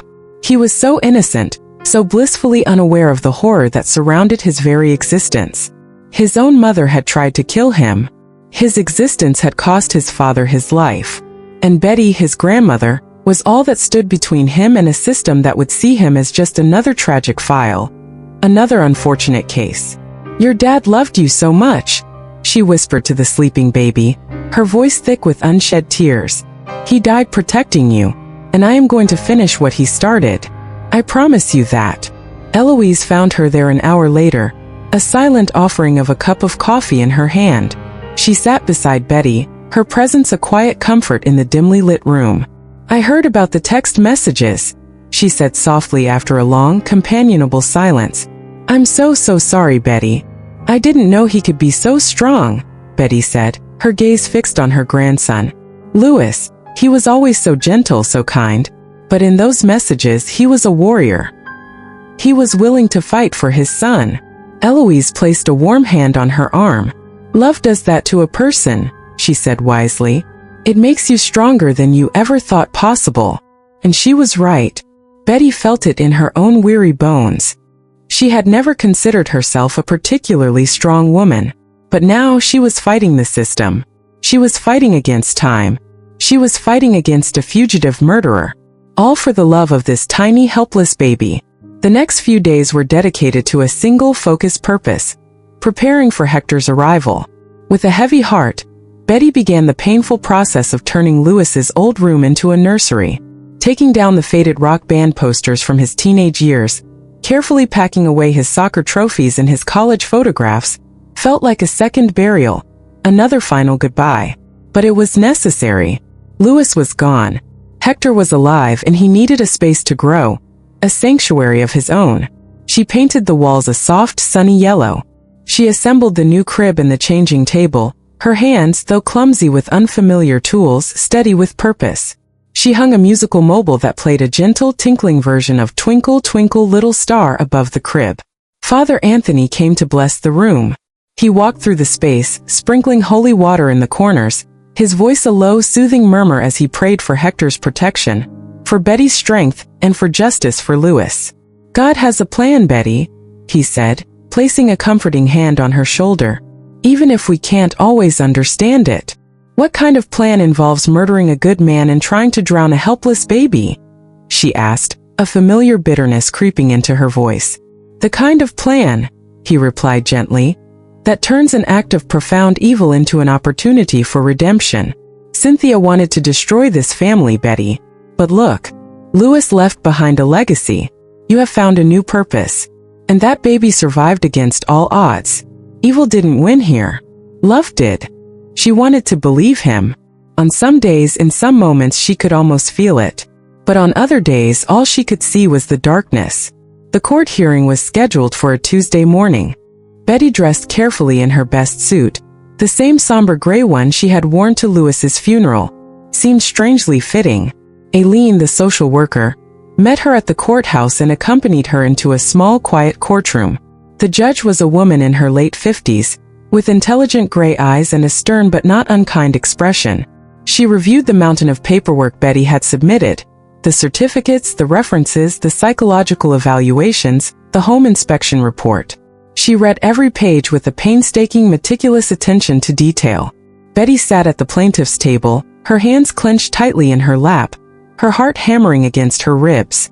Finally, the judge looked up, her gaze settling on Betty. "Mrs. Miller," she said, her voice clear and authoritative, "I have reviewed your case file carefully. It is, to say the least, a highly unusual situation. A 62-year-old woman petitioning for custody of a newborn grandson she only recently discovered." She paused. "But it is also highly unusual for a grandmother to pull her own grandson from a lake after his mother tried to drown him." Betty's heart was beating so loudly she was sure everyone in the silent courtroom could hear it. "I have spoken with the staff at the hospital," the judge continued. "I have spoken with your social worker, and I have read the letters from your references, and they all paint the same picture. They say that you are a dedicated, loving, and capable woman, that baby was incredibly lucky you were there that day." Tears welled in Betty's eyes, but she fought them back, refusing to show any weakness. "I have also been briefed on the ongoing criminal case," the judge said, her expression hardening. "The suspicion that the baby's mother murdered his father, and then attempted to murder the child herself. It is a horrific, unthinkable set of circumstances. That child needs stability. He needs love. Most of all, he needs someone who will protect him." The judge paused again, the silence in the room stretching for an eternity. "Therefore," she said, her voice ringing with authority, "I am granting temporary emergency custody of the infant Hector Miller to his grandmother Betty Miller, for a period of 6 months. During that time, there will be monthly check-in visits from social services and progress evaluations. At the end of the 6-month period, we will revisit this case to determine if custody should become permanent. Congratulations, Grandma." The gavel struck the wood with a sharp final crack. And suddenly, for the first time in 6 weeks, Betty could breathe again. She let out a ragged, shuddering sob, and the tears she had been holding back for so long finally came, Not tears of grief, but of profound, overwhelming relief. Aileen put a supportive arm around her shoulders. "You did it, Betty," she whispered. "You're going to be able to take him home." 3 days later, after what felt like a lifetime of fighting and fear, Betty walked out of the hospital with Hector in her arms. Eloise helped her buckle him securely into the brand-new car seat. She went over all the instructions one last time, her face a mixture of professional concern and genuine affection. "You're going to be fine, Betty," she said, giving her arm a reassuring squeeze. "And remember, I'm just a phone call away if you need anything at all." Betty drove home at a crawl, barely exceeding 20 miles per hour. Every bump in the road made her heart leap into her throat. Every car that passed seemed like a potential threat. But they made it, safe and sound. She walked into her quiet house, Hector nestled securely in her arms. She took him to his new room, the sunny yellow nursery that had once been his father's, and gently laid him in his crib. He looked so impossibly small in that big space, so vulnerable. But he was breathing. He was alive. And for the first time in his short, tumultuous life, he was home. He was safe. Or so she thought. The first few weeks with Hector at home were a blur of exhaustion and overwhelming love. Betty had forgotten the relentless, crushing fatigue that comes with caring for a newborn. The sleepless nights, the 2-hour feeding cycles, the unexplained crying spells that sent waves of panic through her. At 30, she had raised Louis with the boundless energy of youth. At 62, every sleepless night felt like a physical assault, leaving her feeling shattered and drained by morning. But amidst the exhaustion, there were moments of pure, unadulterated magic. The way Hector's tiny hand would instinctively grip her finger.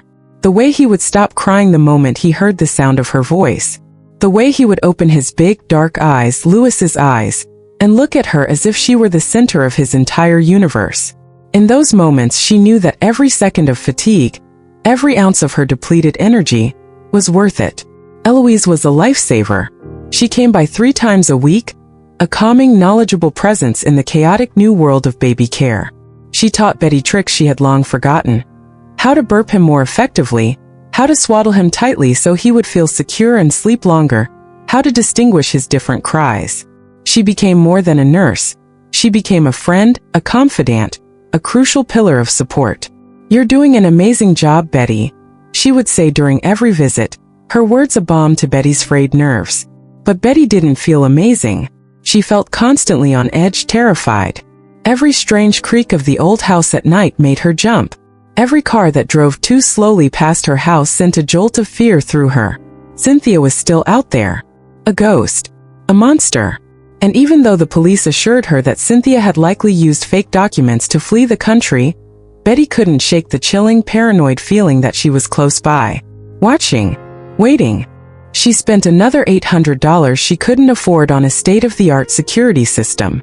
New deadbolts on all the doors, motion-activated cameras on the porch and overlooking the lake, and an alarm connected directly to the local police department. Hector's safety was paramount. No price was too high. One rainy evening, about 3 weeks after bringing Hector home, Betty was finally tackling the last vestiges of Louis's old life. She was organizing the things she had packed away into boxes. His clothes, his books, his college papers. At the bottom of a box filled with old yearbooks and photo albums, she found something she had never seen before. A journal. It was bound in handsome brown leather, the cover worn smooth with use. She didn't know Louis had kept a journal. With trembling hands, she opened it. The first few pages were filled with the scrawled thoughts of a younger man, entries from years ago, musings about his engineering job, funny anecdotes about his friends, nothing of great importance. But then she got to the entries from the last 4 years. From the year he met Cynthia. Met someone today, an entry read. Asterisk, her name is Cynthia. She's beautiful, smart, mysterious. There's something about her I can't quite figure out. She intrigues me. Asterisk, Betty kept reading, her heart aching. The entries about Cynthia became more and more frequent. Louis was falling in love, completely and utterly captivated. But as the months and years went on, a subtle thread of doubt began to weave its way through the pages. Asterisk, sometimes I feel like I don't really know her at all. She never talks about her family, her past. Whenever I ask, she changes the subject. It's like her life started the day we met. Asterisk another entry a year later. Asterisk I found Cynthia going through my bank statements last night. She said she was just curious about our finances, but something felt wrong. Why would she look at them without asking me first? Asterisk. And then she reached the entry that made her blood run cold. Dated 1 month before his death. Asterisk Cynthia is pregnant. I found the test hidden in the back of her drawer. But when I confronted her about it, she got furious. She said she doesn't want it, that it will ruin her life. How can she say that? It's our child. My child. Asterisk the next entry just 2 days later. Asterisk I changed my will today. I left everything to the baby. I don't trust Cynthia with the money. Not after seeing how she spends it. The $500 shoes, the $1,000 purses. She always wants more. But a baby isn't a designer accessory. It's a life. And I am going to protect that life, no matter the cost. Asterisk tears fell onto the page, smudging the ink of her son's familiar handwriting. Louis had known. He had seen the darkness in Cynthia. The greed that was the only thing that truly motivated her. And he had taken steps to protect his son. Steps that had ultimately cost him his life. She turned to the final page. The last entry Louis ever wrote. Dated the day he died. Asterisk Cynthia threatened me today. She said I would regret pressuring her about the baby. I don't know what she meant by that, but it scares me. I'm going to talk to Mom tomorrow. I'm going to tell her everything. Maybe she can help me figure out what to do. I just know that I can't let Cynthia hurt our child. I will protect him. Always. Asterisk he never got the chance to talk to her. He died that night alone in the rain on a dark and slick road. And she had never known. She had never known he needed her help, that he was scared, that he had seen the danger coming, but not fast enough to escape it. I'm sorry, she whispered to the journal, her voice a ragged, broken thing. I'm so sorry, my love. I should have seen it. I should have known something was wrong. But she couldn't change the past. She could only protect the future. She took the journal to Detective Fatima Salazar the next day. The detective read the entire thing, her jaw tightening with every page. This is crucial evidence, Betty, she said when she had finished. This shows premeditation. It shows motive. When we find Cynthia, this will bury her. Asterisk when asterisk will you find her? Betty asked, the frustration and fear a constant bitter taste in her mouth. It's been almost 2 months now. We're doing everything we can, Fatima said, her voice tired. But she's smart. She's covered her tracks well. She likely used high-quality fake documents to leave the country. She could be anywhere in the world by now. The thought was terrifying. Cynthia, free, living on Louis's money in some foreign country, while Betty was left to pick up the pieces of the lives she had shattered. But 3 days later everything changed. Betty was in the kitchen, feeding Hector his afternoon bottle, when her phone rang. It was an unknown number, a blocked caller ID. She normally wouldn't answer such a call, but some strange, cold premonition made her pick it up. Hello, she said, balancing the phone between her ear and her shoulder. Silence. Just the faint sound of breathing on the other end of the line. Then a voice she recognized instantly, a voice that haunted her nightmares. Betty. Cynthia. Betty's blood turned to ice. She almost dropped Hector's bottle. Her eyes darted around the room, a wild, paranoid instinct, as if Cynthia could be hiding in the shadows of her own home. Where are you? She managed to say, her voice a strangled whisper. It doesn't matter where I am. Cynthia's voice was cold, flat, devoid of any emotion. What matters is that I have something you want. And you have something I want. You have nothing I want, Betty spat, her fear quickly turning to a hot, protective rage. Oh, but I do, Cynthia purred. I have the truth. The truth about what really happened to Louis. About why I did what I did. I bet you'd like to know that, wouldn't you? I already know the truth, Betty said, her voice shaking with anger. I read Louis's journal. I know you killed him for his money. I know you're a monster. A cold, humorless laugh echoed down the line. A monster? How dramatic. You don't know anything, Betty. Louis wasn't the perfect saint you think he was. Don't you dare, Betty roared, her voice so loud it made Hector jump in her arms. Don't you dare speak ill of my son. Fine, Cynthia said, her tone bored. You're probably calling the police right now. Go ahead. By the time they trace this call, I'll be long gone. I use burner phones, Betty. I'm not stupid. Betty's mind was racing. She had to keep her on the line. She had to get evidence. With one trembling hand, she fumbled to put the call on speaker. With her other, she grabbed her personal cell phone from the counter and started a voice recording. What do you want, Cynthia? She asked, trying to keep her voice steady. I want my son. Asterisk your asterisk son? Betty's voice dripped with contempt. You tried to drown him. It was a mistake, Cynthia said, her voice suddenly taking on a strange, pleading tone that Betty knew was completely fake. A moment of insanity. I was scared, confused. I had just given birth all alone. I was suffering from postpartum depression. I didn't know what I was doing. But I'm better now. I've had time to think. I want my baby back. Never, Betty said, the word a solemn vow. I would die first. That can be arranged, Cynthia replied, her voice instantly reverting to its cold, chilling calm. Now listen to me very carefully. I want Hector. And I want the money from Louis's will. The $200,000 from the insurance is gone, but I know he left a trust for the baby. That's another $300,000, isn't it? $500,000. Everything Louis had worked for. Everything he had saved for his son's future. And if I refuse? Betty asked, her heart pounding. Then I'll come for him, Cynthia said simply. I'm his biological mother. Legally, I have more rights than you do. And if you force me to, I will turn myself in. And when I do, I'm going to tell the police a very sad story about how my grieving, unstable mother-in-law stole my baby from me. How you threatened me, how you made up this whole crazy story about the lake just so you could keep him. My word against yours, Betty. And I'm much younger, much more believable, much more sympathetic. Betty felt sick to her stomach. The cunning, the sheer evil of it was dizzying. But she kept the recording going. How do I know you won't just kill us both and take everything anyway? You don't, Cynthia said with a chilling honesty. But it's your only choice. Bring the baby and a cashier's check for the money to the old abandoned warehouse by the lake. You know the one, where you and Louis used to go fishing. Tomorrow night, midnight.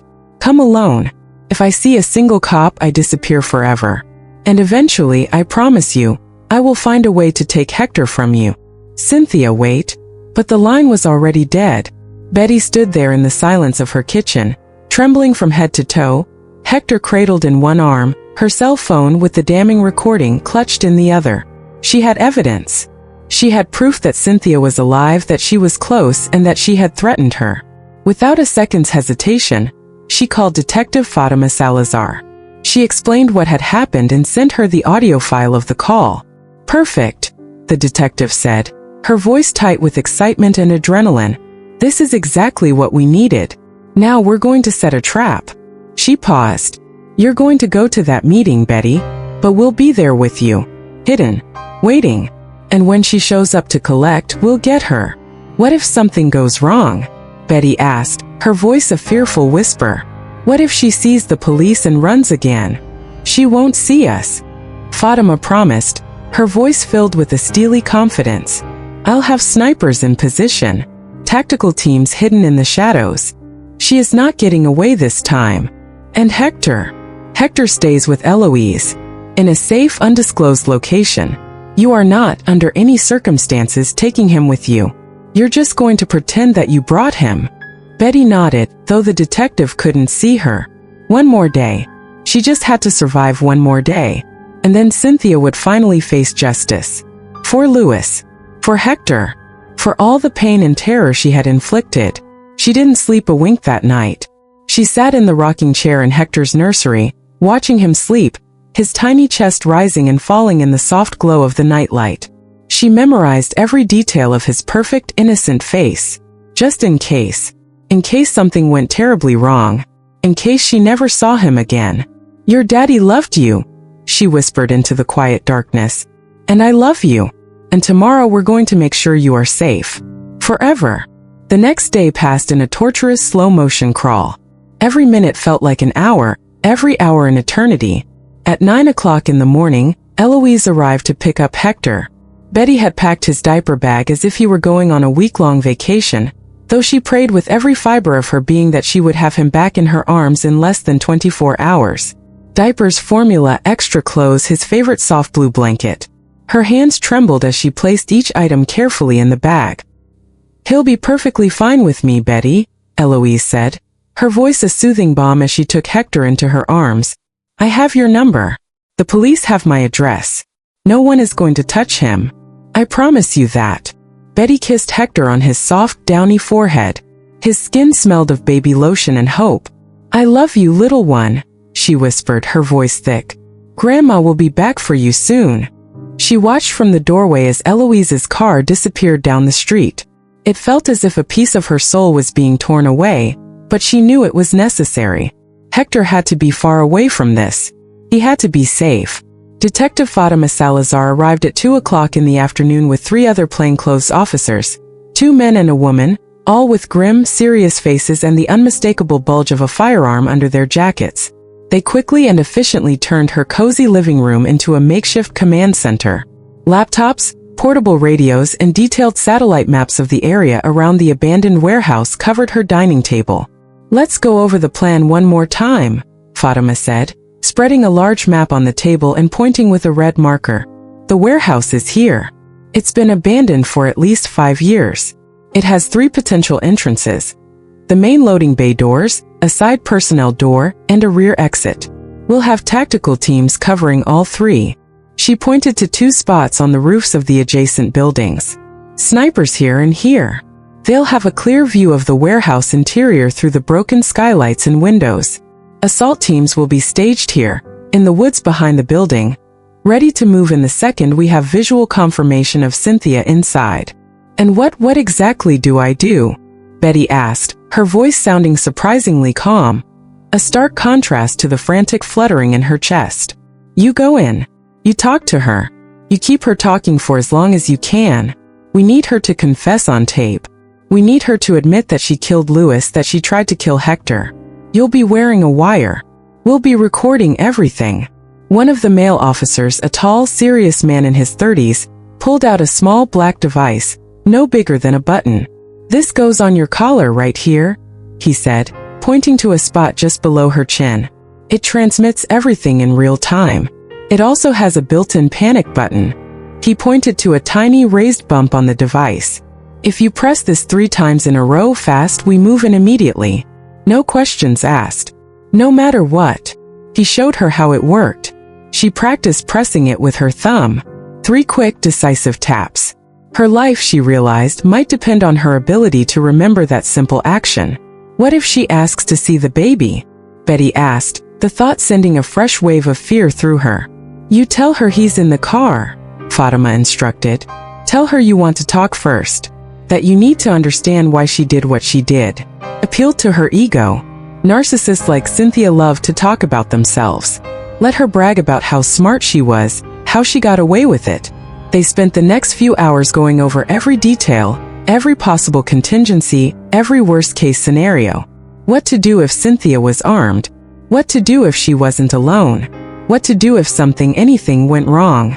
Betty's head was spinning with information, a chaotic jumble of instructions and warnings. At 8 o'clock, one of the officers made her eat a ham sandwich that tasted like sawdust. She forced down every bite. She needed energy.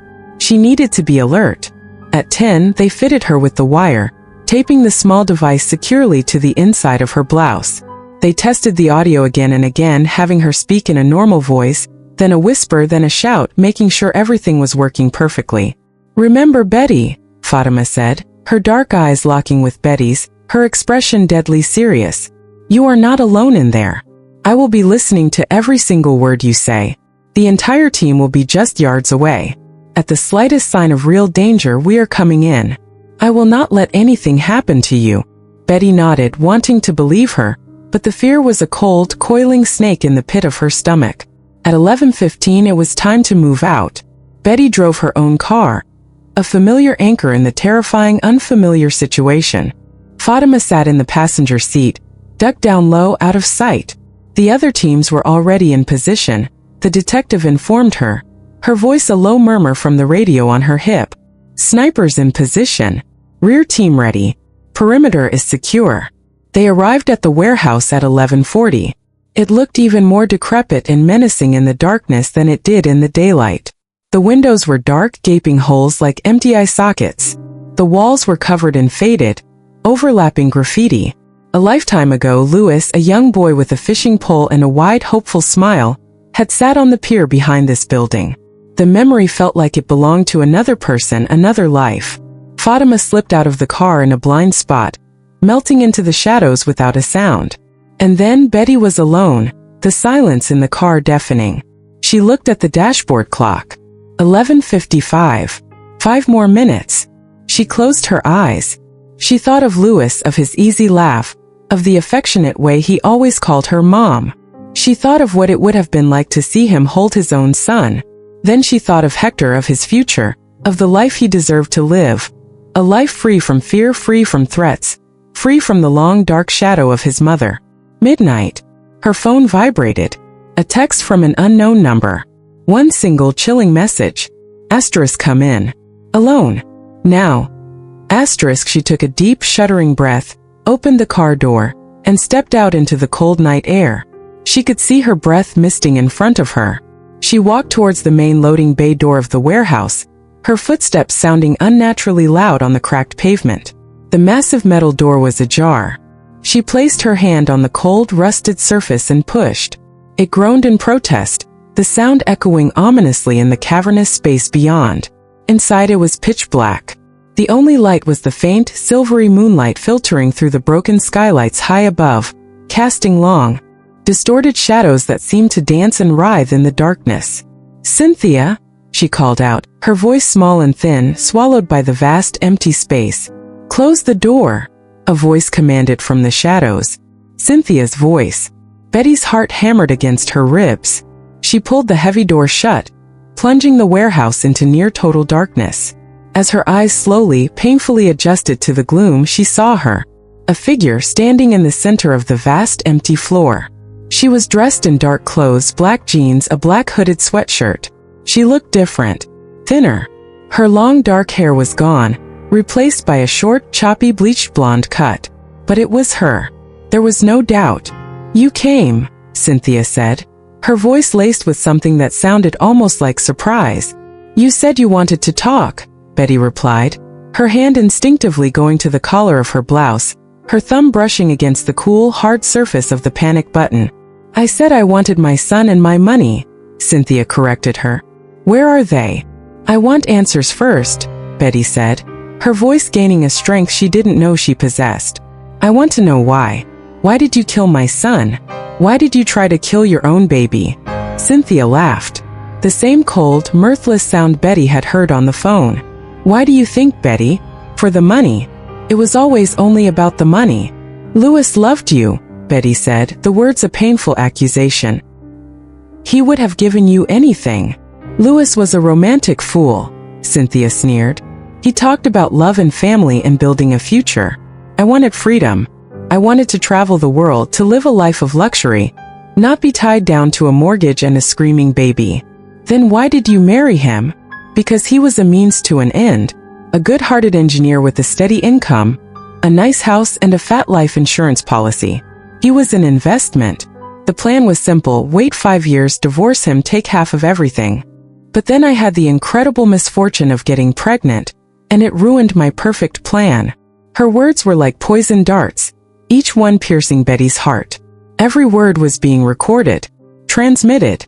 The police were hearing every monstrous confession. But Betty needed more. She needed it all. "You told him you didn't want the baby." "Of course I didn't want it," Cynthia scoffed. But Louis, in his infinite, simple-minded goodness, became impossible. He changed his will. He was going to leave everything to the baby. So I had to adapt my plan. If Louis died while I was pregnant, I would collect the $200,000 from the insurance, but the baby would inherit the rest of his estate. The solution was obvious. Kill Louis. Have the baby. Get rid of the baby. Keep everything. She was confessing to it all. Coldly. Proudly. "You hired Carlos Medina to sabotage the brakes," Betty stated, her voice flat. $2,000. Cynthia said with a dismissive wave of her hand. A bargain, really, considering the $200,000 payout. Best investment I ever made. And the baby, your own son. He was an obstacle, Cynthia said, her voice devoid of any human feeling. A loose end. Nothing more. I gave birth alone, in a disgusting little cabin I rented with cash. No one knew I was pregnant. I wore baggy clothes, avoided everyone. When he was born, I considered just leaving him somewhere. But then I thought of the lake. The lake where you and your precious Louis used to have your little fishing dates. It seemed poetic. To end everything right where your sentimental little family traditions began. Betty felt a wave of pure, unadulterated rage wash over her, so potent it almost choked her. All the grief, all the fear, all the hate she had felt for the past 2 months concentrated on the monstrous woman standing before her. But you failed, Betty said, her voice a low, dangerous growl. I saved him. Yes, Cynthia said, a flicker of annoyance crossing her face. That was annoying. But it doesn't matter. Because now I'm going to finish the job. Where is Hector, Betty? I am not giving him to you. And then Betty saw the gun. Cynthia pulled it from the pocket of her sweatshirt. A small black ugly-looking thing. She pointed it directly at Betty's chest. Last chance, Cynthia said, her voice as cold and hard as the metal in her hand. Where is my son? Betty's thumb found the panic button. Once, twice, 3 times. You are never going to touch him, Betty said, her voice ringing with a final defiant certainty. Cynthia's finger tightened on the trigger. Everything seemed to shift into slow motion. Betty saw the flash of fire from the barrel of the gun. She heard the deafening crack of the shot. And she felt a searing white-hot pain explode in her left shoulder. The force of the impact threw her backward, and she collapsed onto the cold, dusty concrete floor. And then the warehouse erupted.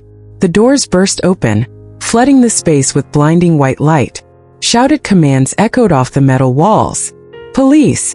Drop the weapon! On the ground now! Through a haze of pain, Betty saw Cynthia spin around, her face a mask of shocked disbelief. She saw the half-dozen red laser dots that appeared on Cynthia's chest. She saw that she was surrounded, trapped with no way out. She saw that she had lost.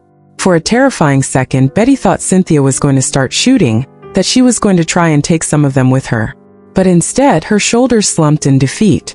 She slowly lowered the gun, letting it clatter to the floor.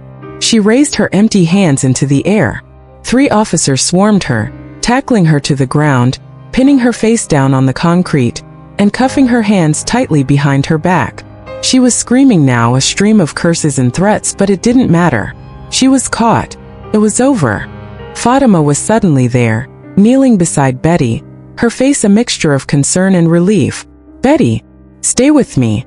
Talk to me.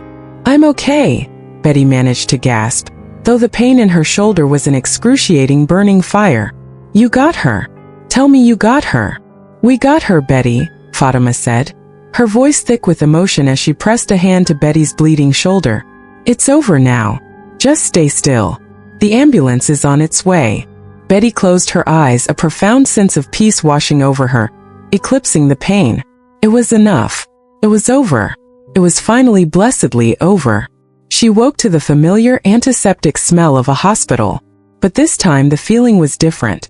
It wasn't the frantic desperation of 2 months ago, but a deep, bone-weary sense of relief. Peace. Her shoulder throbbed with a dull, persistent ache.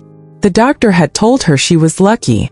The bullet had torn through muscle and tissue, but had miraculously missed any major arteries or bone. 2 inches to the left, he'd said with a grim shake of his head, and it would have been her heart. Eloise was sitting in the chair by her bed, a familiar, comforting presence. And in her arms, sleeping peacefully, was Hector. When Betty's eyes fluttered open, Eloise smiled, her face breaking into a wide, relieved grin. Look who's awake, she said softly, rising and coming closer to the bed. Someone missed you very much. With her good arm, Betty reached for her grandson. Eloise gently placed him in the crook of her arm. She cradled him against her chest, breathing in his sweet, powdery scent of innocence. He stirred, making small, happy gurgling noises in his sleep. Hello, my love, Betty whispered, her voice rough. Grandma's okay. Everything is okay now. Detective Fatima Salazar showed up an hour later. She carried a bouquet of flowers that looked ridiculously cheerful in the sterile hospital room. She also wore a tired, triumphant smile. "How are you feeling, Betty?" she asked. "Like I've been shot," Betty replied with a wry grimace. "But alive." She looked at the detective, her eyes full of a single burning question. "What happened with Cynthia?" "Arrested," Fatima said with a deep sense of satisfaction. "She's been charged with the first-degree murder of Louis Miller, the attempted murder of Hector Miller, and the attempted murder of you, plus a whole laundry list of other crimes: conspiracy, insurance fraud, obstruction of justice. She's going to spend the rest of her life in prison. There will be no possibility of parole." The words were the sweetest music Betty had ever heard. Justice. Final absolute justice. "The recording from The Wire worked perfectly," Fatima continued. "She confessed to everything cold as ice. Her lawyer tried to argue coercion, that you somehow forced her to say those things. But then we showed the jury the video from the sniper's scopes. They saw her pull the gun. They saw her fire at an unarmed 62-year-old woman. They had no mercy. The jury was out for less than 30 minutes. Guilty on all charges." When was the trial?" Betty asked, confused. She looked out the window at the bright afternoon sun. How much time had she lost? "You've been in and out of consciousness for 3 days," Fatima explained gently. "The bullet did more damage than they initially thought. There was some internal bleeding. They had to operate twice. But the doctors say you're going to make a full recovery." 3 days. She had lost 3 entire days. She looked at Hector with a fresh wave of alarm. "Eloise took care of him," Fatima said quickly, anticipating her fear. "And Father Anthony helped. That baby has been spoiled rotten by half the town while you've been resting." Over the next few weeks, Betty recovered slowly. The physical therapy for her shoulder was painful, a grueling daily regimen, but she attacked it with a fierce determination. Eloise continued to visit, helping with Hector when Betty's injured arm made it difficult to lift him. Father Anthony brought homemade casseroles and offered quiet, steadfast support. Neighbors she barely knew showed up at her door with food, flowers, and kind words. "You're a hero," the woman who lived down the street said, her eyes wide with admiration. "What you did for that baby. Risking your own life like that." But Betty didn't feel like a hero. She just felt like a grandmother. And she had done what any grandmother would do: protect her own at any cost. 2 months after Cynthia's capture and conviction, Betty found herself back in the same small courtroom, facing the same gray-haired judge. But this time the atmosphere was completely different. This time the judge was smiling as she reviewed the documents on her desk. "Mrs. Miller," she said, her voice warm, "I have reviewed all the reports from the past 6 months. The monthly visits from social services, Hector's medical evaluations, the glowing progress reports from his pediatrician. And I must say I am incredibly impressed." Betty's heart began to beat faster, a hopeful, nervous rhythm. "Hector is thriving under your care," the judge continued. "He is meeting all his developmental milestones. He is, by all accounts, a healthy, happy, and deeply loved little boy. And you, Mrs. Miller, have proven yourself to be more than capable, despite the immense challenges you have faced." "Thank you, Your Honor," Betty whispered, her throat tight with emotion. "Therefore," the judge said, her smile widening, "it is with great pleasure that I grant full and permanent legal custody of the minor child, Hector Miller, to his grandmother, Betty Miller, effective immediately." She paused, her eyes twinkling. "Furthermore, given that the child's biological mother is incarcerated for life and has had all her parental rights permanently terminated, I am also authorizing adoption proceedings, should you wish to pursue them." Adoption. The word was a gift. To make him legally hers in every way that mattered. Not just his custodial grandmother, but his mother. His protector. His family. "Yes," Betty said, her voice clear and strong without a moment's hesitation. "Yes, I want to adopt him." "Then so it shall be," the judge declared. "Congratulations, Mrs. Miller." Officially. The gavel fell, and it felt as though the weight of the entire world had been lifted from Betty's shoulders. It was official. Hector was hers. No one could ever take him from her. Ever. She walked out of the courthouse with Hector, now a chubby, happy 8-month-old, balanced on her hip. He smiled at her, showing off 2 tiny new bottom teeth, and laughed when she bounced him, his chubby little hands grabbing a fistful of her hair. Eloise and Father Anthony were waiting for them on the steps outside. They enveloped her in a group hug, and the 3 of them stood there on the courthouse steps and cried, tears of pure, unadulterated happiness. "You did it, Betty," Eloise said, her own cheeks wet with tears. "Against all odds, you did it." That night, Betty cooked a special dinner. Or as special as a dinner could be with an 8-month-old demanding constant attention. She invited Eloise and Father Anthony. They ate roast chicken and rice and toasted with sparkling apple juice, because none of them were much for alcohol. "To Hector," Father Anthony said, raising his glass, "and to his bright, beautiful future." "To Louis," Betty said, her voice thick, "who is watching over us from somewhere, so proud of his son." "To love," Eloise added softly, "which always, always conquers evil." They drank, they ate, and they laughed. Hector banged his spoon on the tray of his high chair and squealed with delight, not understanding the words, but feeling the palpable sense of joy and relief that filled the room. The long nightmare was finally over. A new life was just beginning. The months melted into years, each one a precious gift. Hector grew. He started crawling, then walking at 11 months, his first wobbly, triumphant steps taken towards her outstretched arms. His first word was Gamma, and the sound of it made Betty weep with joy.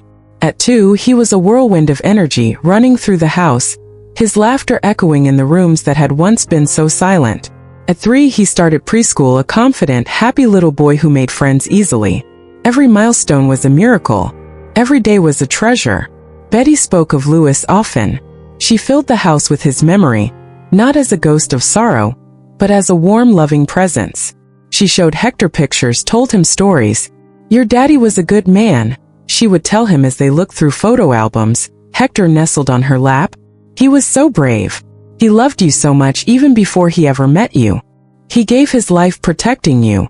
Daddy hero," Hector would say in his sweet, childish voice, pointing at a picture of Louis smiling. "Yes, my love," Betty would reply, her heart swelling. "Daddy was a hero. And you are going to grow up to be just as good, and just as brave, and just as loving as he was." She never told him about Cynthia. That was a story for another time. A truth for an older, more understanding heart. For now, all he needed to know was that he was safe, that he was wanted, and that he was unconditionally, irrevocably loved. On Hector's 5th birthday, Betty threw a party in the backyard. The yard was filled with balloons, streamers, and the joyful shrieks of a dozen neighborhood children. Hector, his face smeared with chocolate cake, ran among his friends, laughing, his dark eyes Louis's eyes, sparkling with life. He was so vibrant, so full of energy, so fundamentally different from the pale, still purple-lipped baby she had pulled from the lake 5 years ago. The contrast was so stark it took her breath away. Eloise, who had remained a fixture in their lives, a beloved friend who was more like family, sat beside her on the porch swing, watching the happy chaos. "What are you thinking about?" she asked, nudging Betty gently. "That day," Betty admitted, her gaze distant. "How I could have been just 5 minutes later getting my tea. How I might not have glanced out the window at that exact moment. How easily everything could have been so different. But it wasn't," Eloise said softly. "You found him. You saved him. Maybe it was destiny. Or maybe it was Louis," Betty replied, a small, sad smile touching her lips. "Sometimes I think he guided my eyes to the lake that day. That somehow he knew I would be there. That he knew he could trust me to protect his son." "Maybe," Eloise said, squeezing her hand, "or maybe you're just one incredibly brave and stubborn woman who simply refused to give up." That night, long after the last guest had gone home, after Hector had fallen asleep in his bed, exhausted and happy, surrounded by his new toys, Betty sat alone in the quiet living room. Her gaze drifted over the pictures on the mantel. Louis as a baby, Louis at his high school graduation, Louis on his wedding day, a handsome, smiling man with no idea of the darkness that lay ahead. And next to those photos, a new collection had grown. Hector as a newborn in the hospital, tiny and fragile. Hector taking his first steps. Hector on his first day of school, his backpack almost as big as he was. 2 generations, connected by a love that transcended death, separated by an unthinkable tragedy, and united by the fierce, tenacious power of survival. "We did it, Louis," she whispered to his smiling photograph. "Your son is safe. He's happy. He's growing up to be strong and good, just like you always wanted." And though she knew he couldn't answer, she felt something shift in the quiet room. A warmth, a sense of peace, as if he were there with her, his spirit finally at rest, proud and grateful. "Perhaps if you were in my shoes you would have given up. Perhaps you would have thought you were too old, too tired, too broken by grief to start all over again. Or perhaps you would have done the exact same thing. Because that's what love does. It makes you stronger than you ever thought possible. It makes you fight when all seems lost. It makes you find a glimmer of hope in the deepest, most profound darkness. I don't know what the future holds for us. I know there will be challenges. I know there will be hard days. I know that raising a child at my age will not always be easy. But I also know that every single day with Hector is a gift. Every smile, every hug, every, I love you, Gamma. And to you, Hector, if you are reading this someday, when you are old enough to understand the whole complicated, terrible, and beautiful story of how we became a family, I want you to know that you were loved before you were even born. That your father was a hero who died protecting you. That I would have done anything and did do everything to save you. And that every second of these years I have been blessed to have with you has been worth every single sacrifice. You are my reason, my purpose, my second chance at being a mother. And I wouldn't change a single thing. Do not forget to subscribe, share, and comment.